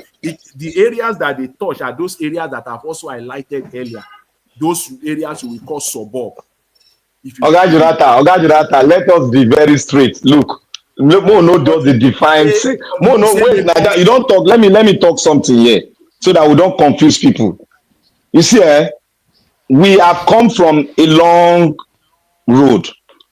I particularly made a pronunciation here that Lagos State never had a master plan from the beginning. Which That the beginning? colonial wait now, wait, no, they tell me which beginning. Because No, he this just wait now so that I will bring up to when Naija was told us something here. I'll bring it. I want to trace it back. Please, Oh don't God. say a blanket statement. I think it is right now. See. Oga Jonathan, wait. You just wait now. May I finish? I will wait. You don't talk your own now. Let me talk. My talk they bite you. Every time I talk they bite you. Wait now. You continue to mislead and mislead. I'm not misleading now. Hello. Let me come. When you say there is, wait. na Black Panther definition of master plan. Now they confuse them. Which one the master? You they use master like saying heaven. Yes, I can hear you, Mr. Black Panther. Everybody can talk. When you say Lagos does not have a master plan, be specific. I like specificity. Don't blanket it. Okay, let me come in. From day one of the creation of Lagos, Lagos did not have any formal comprehensive master plan at every beginning or any beginning. From 1967. Yes, it never had any comprehensive master plan at all. Okay. Because when they talk, right? As when they talk, I'm not using Google. I'm using an in-depth research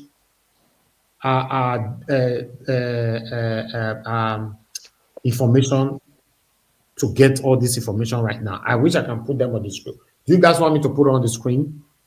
Okay. So Lagos put them on the screen, put them for record purposes. Lagos never, had any master plan at all. From post 1967. Yes. So hold on. Let me see if I can be putting on the screen for you guys so that make una know say I'm not just talking from my brain. As when they talk, nothing on this. If you say we can research your wife, we will research her for you. That's our job. So we know no, normally joke apart, Lagos have never. Let me see if we have it here. Okay, let me put this on the screen. We'll close right just now, but let me put this on the screen quickly.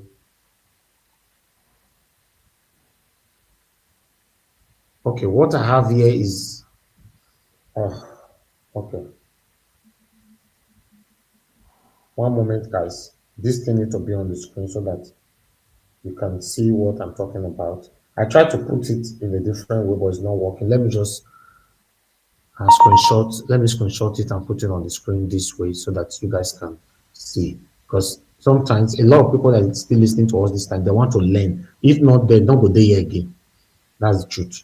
Therefore, don't go. That's what they want to learn. They want to be sure of the history. People will not care about history, don't go sleep since. That's what you have right on the screen. You can see. Have Lagos State ever had a master plan? Fantastic. He said, no, Lagos did not have a formal comprehensive master plan at every beginning. You see, I'm there. So any question you ask now, I Okay. can bring it there. Okay. Never. Okay. Now, The question I will ask is: Ask the question. Let Isn't me first give you the answer straight away. isn't Festac part of Lagos State? Of course, it Asal, is. ask Yes, again. Festac is part of Lagos as a state. Came into existence 1967. So when okay, yeah, the question. So why I doubt this answer they gave here, why I don't believe it is that isn't Festac part of Lagos State? And if you believe Festac is part of Lagos State, Festac is planned. Is Festac part of Lagos State you are asking? Yes, of course it is. Let me see what is the answer. Yes, and it's planned with a master plan. So that invalidates this answer. That's what to invalidate any answer. Read the down colonialism. Read them very well. You know, I know the read colonial. He said Lagos did not have a formal. Right. He said when they CM, the question you just asked and what I got from it is, the question, because I said you did not put the question right. He said yes, Festac Town is part of Lagos State. It's part of Lagos State. Now, good. Since Festac Town is part of Lagos State, and the Festac Town has a master plan and it was planned. That alone was built by the Nigerian government in the mid-1970s to host. Yeah, and it was planned. Yes, it was planned. To host a festival. Listen. That answer, if that answer had said some part of Lagos had master plan, not all, I will agree. But as long as Festac is part of Lagos and Festac has a master plan planned, it has invalidated that answer. Dr. CM, you yourself, you made mention of one thing here. You said a plan, inside a plan, they can adjust. You did not say it. What I'm saying, this is what I said. Mr. Jonathan is calling my name. Yeah, please go back to that first page. Why I want to that statement that they put in there is GTB. Which one? This one? Yeah, that one. Yes. That item 1 there, that number 1. Let me read it out. He said, when Lagos became a British colony in 1861, urban growth was unplanned and organic. The colonial government focused mainly on the Marina, Broad Street, and the Arbor area, using simple survey plan, not real master plan. That is not correct. It's correct. That's what I said. It's correct. Very, very correct. If that is it, Ned, I will tell you, go and read. See, I know. It's very correct. They don't change the history of Lagos State. It's correct. I said it on this platform about a week ago. I said that what the supporters wait now, I'm going empirical. What the supporters of Mr. Tinubu, all the information they are putting out today, they are all there. The footprints are there. 10 years down the road, 50 years down the road, people can bring it out for their own whims and caprices. Okay, Jonathan, read what people for TV. Yeah, read them. This one, wait now. Don't talk politics. Read them. This one was not it's not a document emanated from the British government post-independence or from the Lagos State government. This one is just you can't hold on. This is history that they are bringing to align with current stage. Look at it now. Any layout were prepared by colonial surveyors. And I gave you example. You know why you will have to discard it. Have we not said it here today? We have said it here today now. Wait. When we have people here who are research based. When you are doing a research, you have to go. I will use your word, all inclusive. See, Dr. CM went and gave us the example of Festac. Festac was planned. Festac has a master plan. Festac is a city. They built it for that purpose. It's a city on its own, right? And there was a master plan for Festac Town. Can you let me interject you? Wait, now let him finish. Let him finish first. Let him finish. If Festac Town has a plan, and this thing we are reading say Lagos does not have a master plan at all, then it is inconsistent.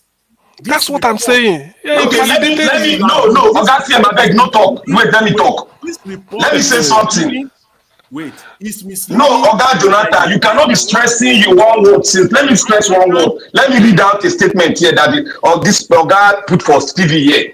Waiting, Oga Dr. CM talk. Let me read it.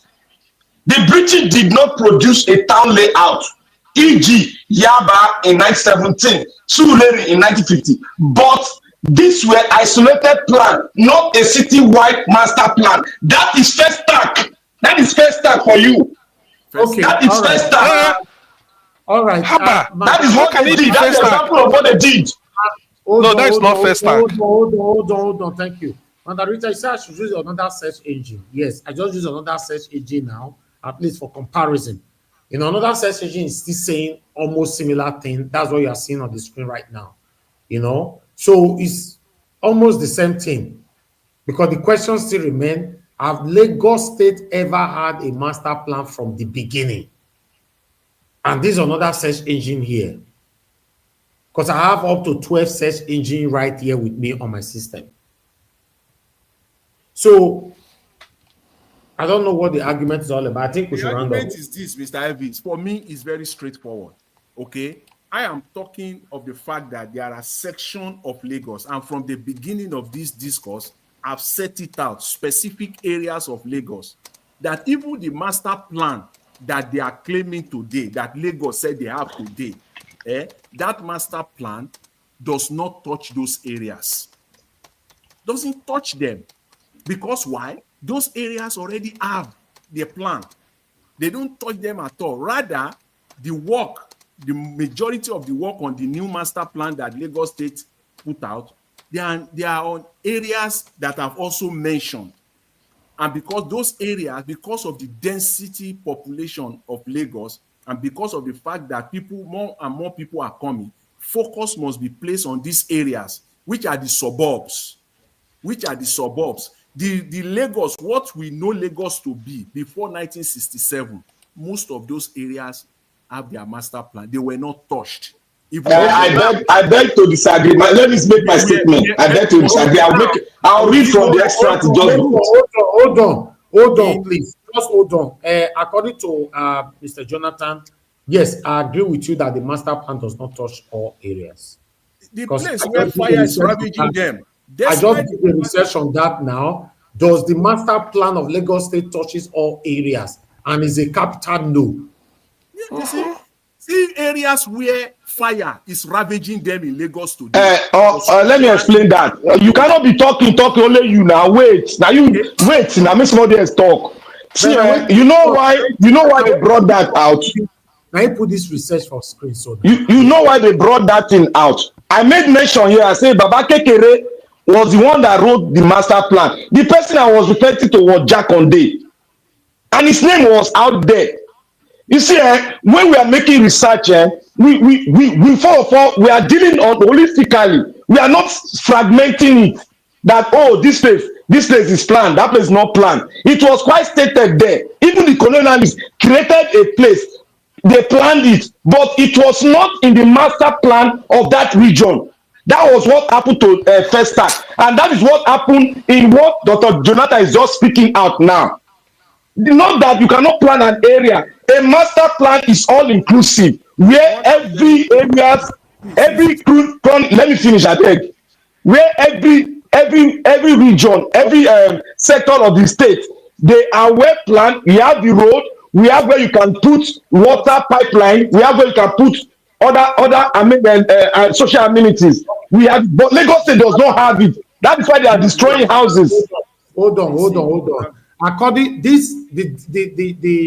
the search engine that is on the screen now is different from what I just put again now. This is another search engine. The same thing is coming up from another search engine.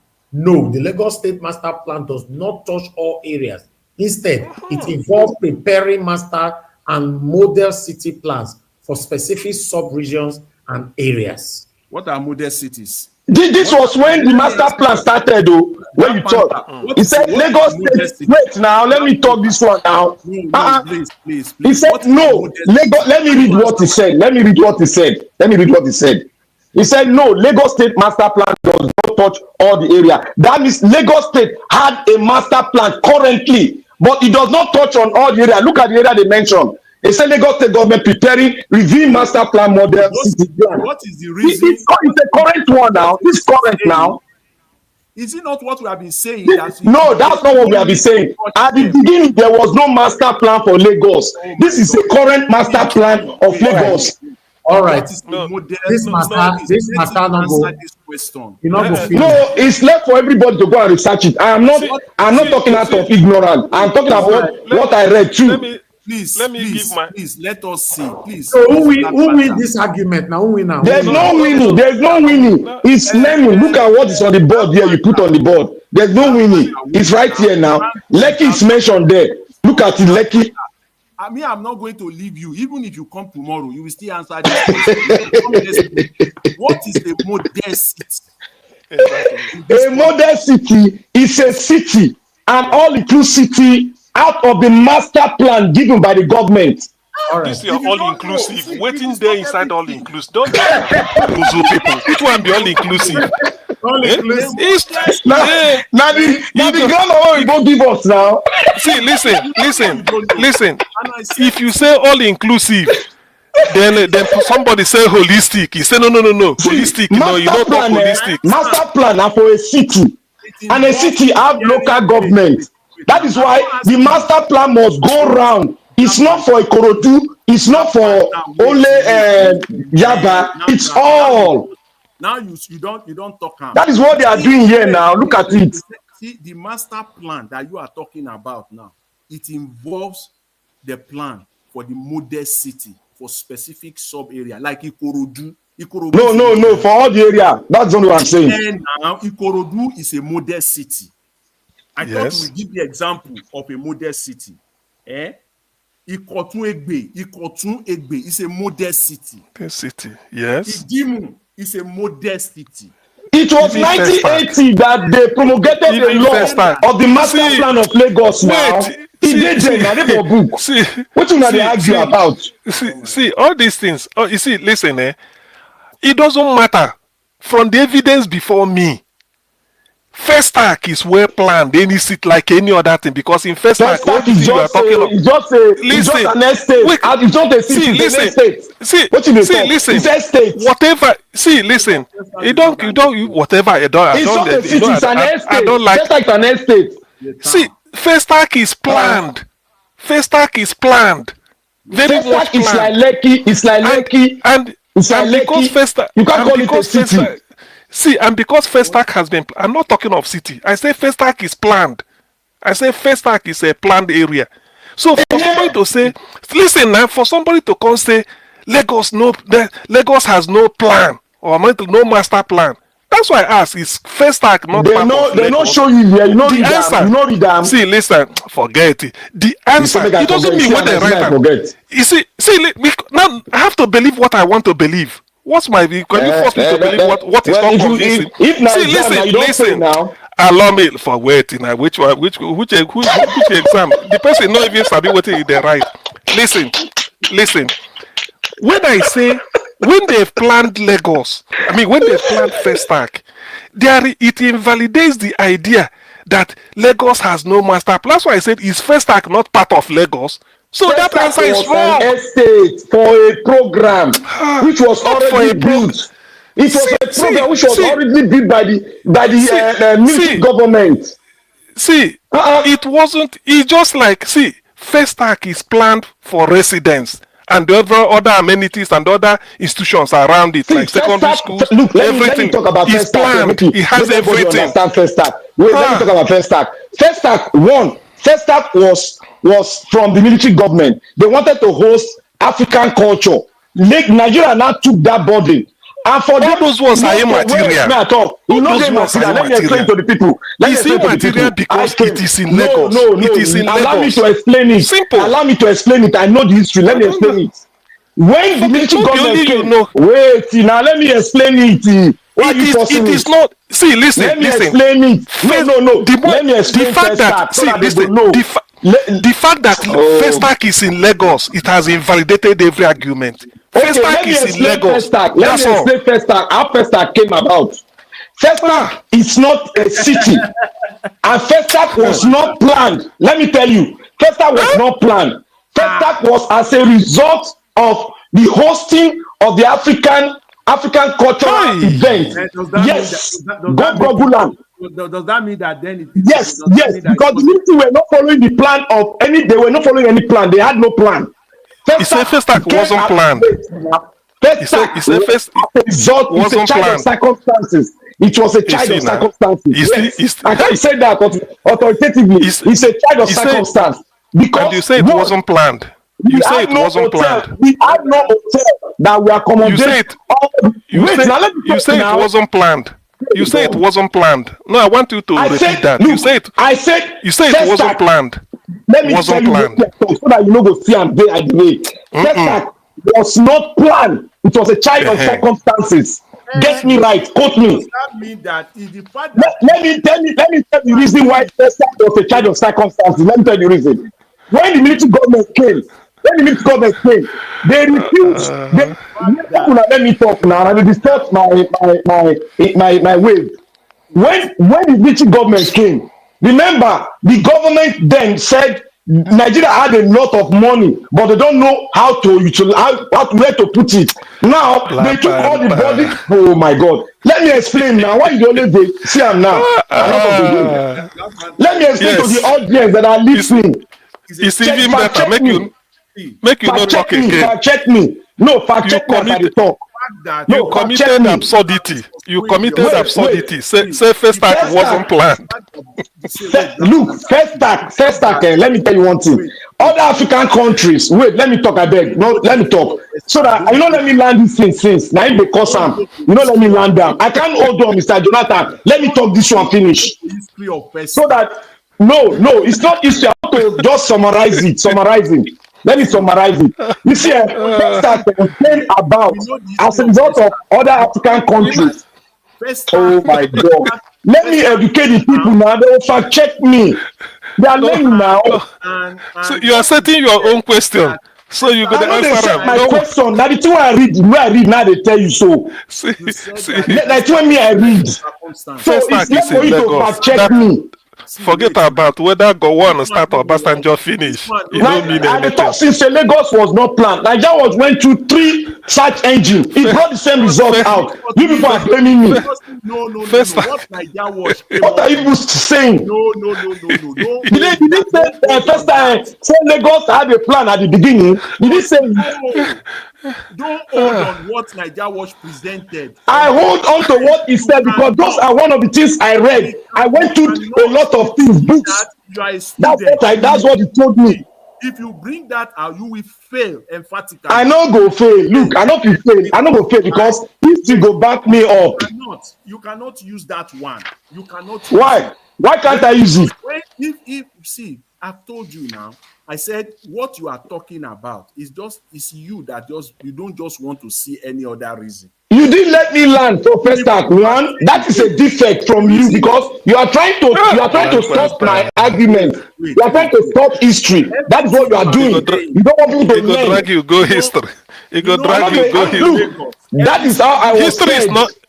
History is not relevant here. The history of Festac is not relevant. Okay. It's not relevant here. What is relevant is Festac is planned and it's in Lagos. Festac was never the plan of Nigeria. Does that mean that it was not planned? Yes, I say it was never the plan. Let me say it here clearly. I'm on record. Because this plan now, you don't drag and go. The plan PLAAY, that geographical area called Festac was planned for human habitation. No be whether who drew the plan? Who drew the plan of Festac? It doesn't matter. Who drew the plan? It was planned. You see now. You know who talk who drew the plan.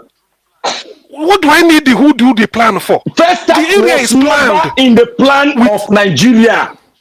I'm not talking of. It came about Nigeria. Because of the hosting of the African cultural event, which most African countries refused to host. It was only Nigeria that got money.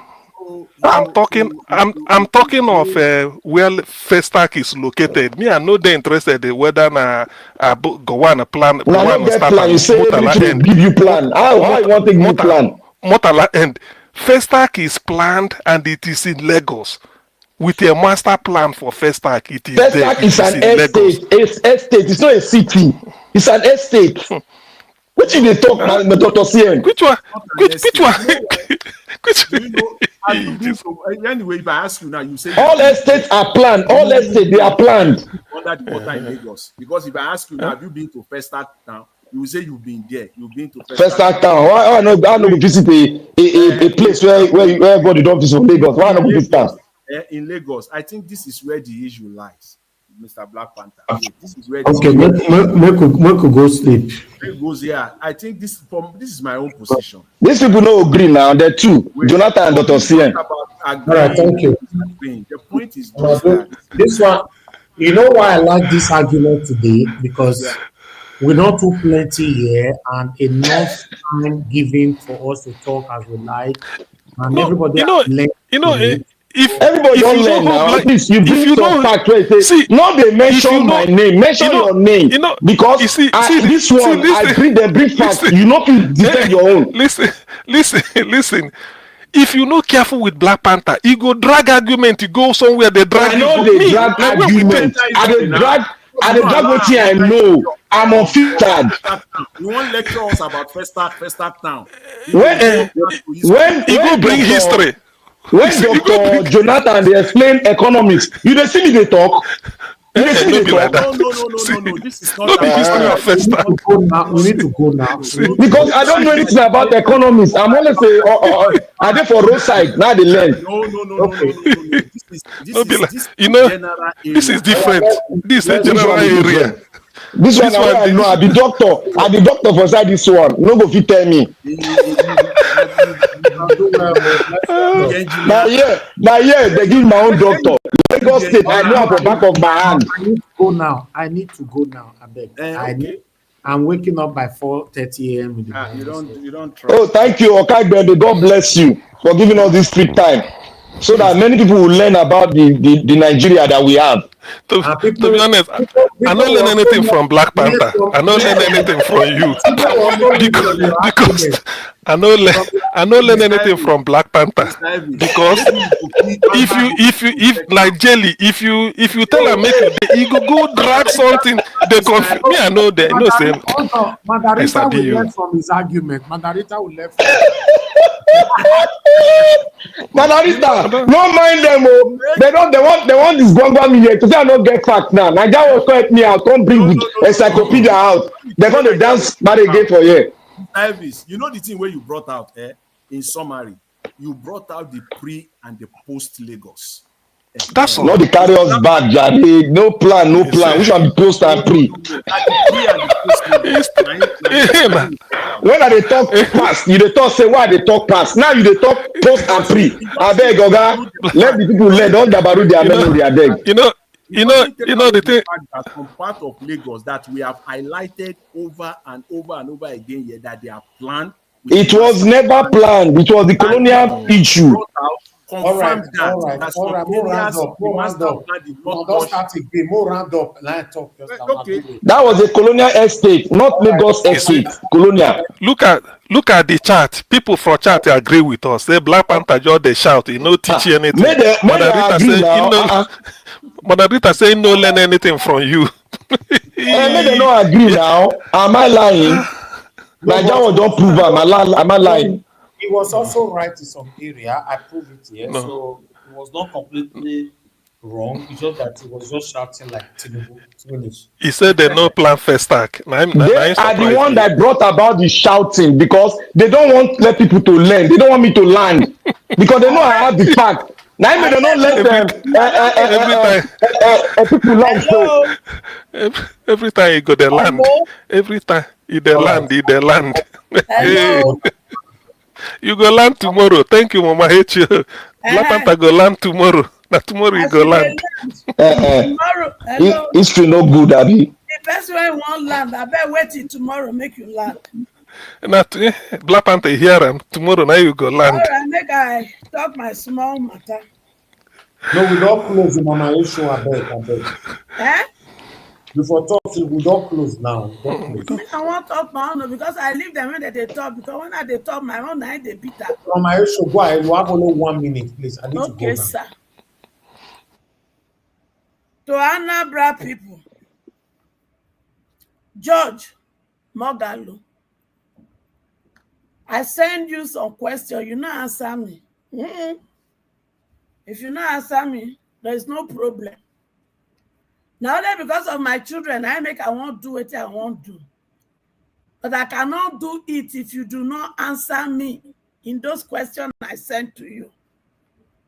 Because if you don't know, Soludo, he don't donate Anambra to Agbado, your current president. He said go give him 25%.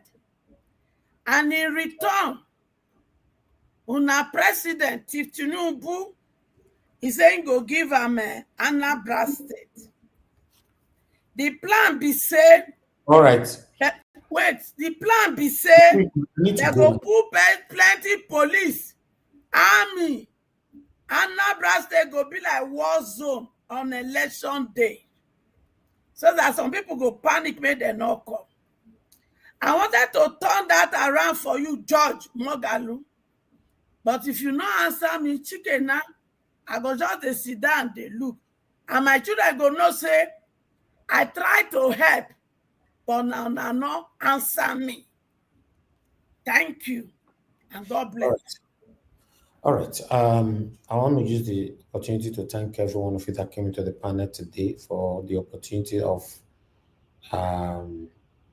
this particular argument, because I believe a lot of us learn from it, even though we disagree with some area, but at least we are learning. Thank you, Black Panther, for coming in, Mr. Jonathan, Ogasiem, Mama Esho. I'm very, very grateful. Those of you who called in earlier on, thank you very much, my people. God bless you all. And those of you who supported the channel, thank you, Mike Akembare and Chop. Thank you very much. God bless you all. On the comment section, Mother of Omome Diaspora, thank you very much, Mommy. I appreciate you always. Thanks for all that you do. Thank you, Abu Azi. Thank you very much, my people. I appreciate you. Thank you, Madam Rita. Thank you, Paul, Mr. Paul. Thank you, Ogasio, Bexmark, Love Mandoka, Madam Peggy Modi, EB. You can see you all right there. Thank you. Guys, help us to press on the like right now as we leave, so that this submission today can go far. Yes, so make somebody go relax. I only have just less than 4 hours to sleep. And I'll see you guys again, fingers crossed, tomorrow, 7 p.m. And if we have the time, we'll create a pre-recorded video for you guys, if the time is there. If not, I'll see you guys at 7. Good night and bye for now.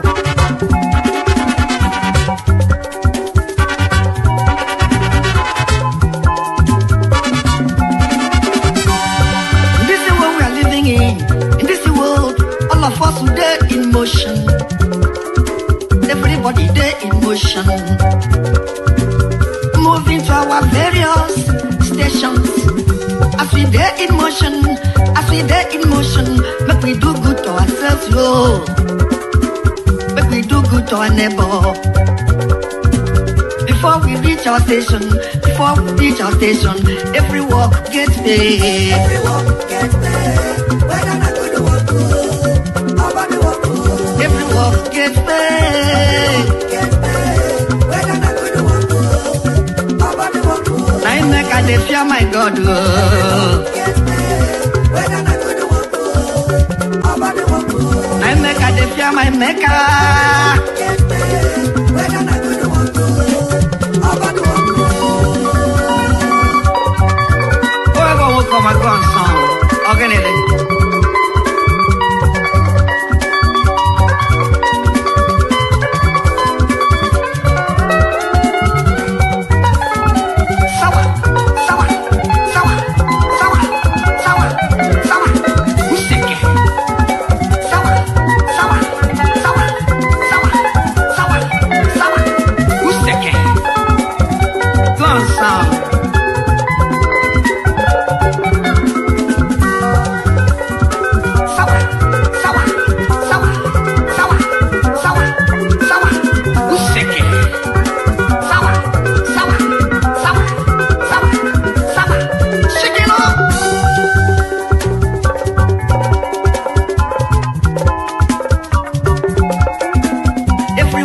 get paid. Every work get paid. Whether na good work nobody work. Every work get paid. Whether na good work nobody work. I make I dey fear my God. Whether na good work nobody work. I make I dey fear my maker.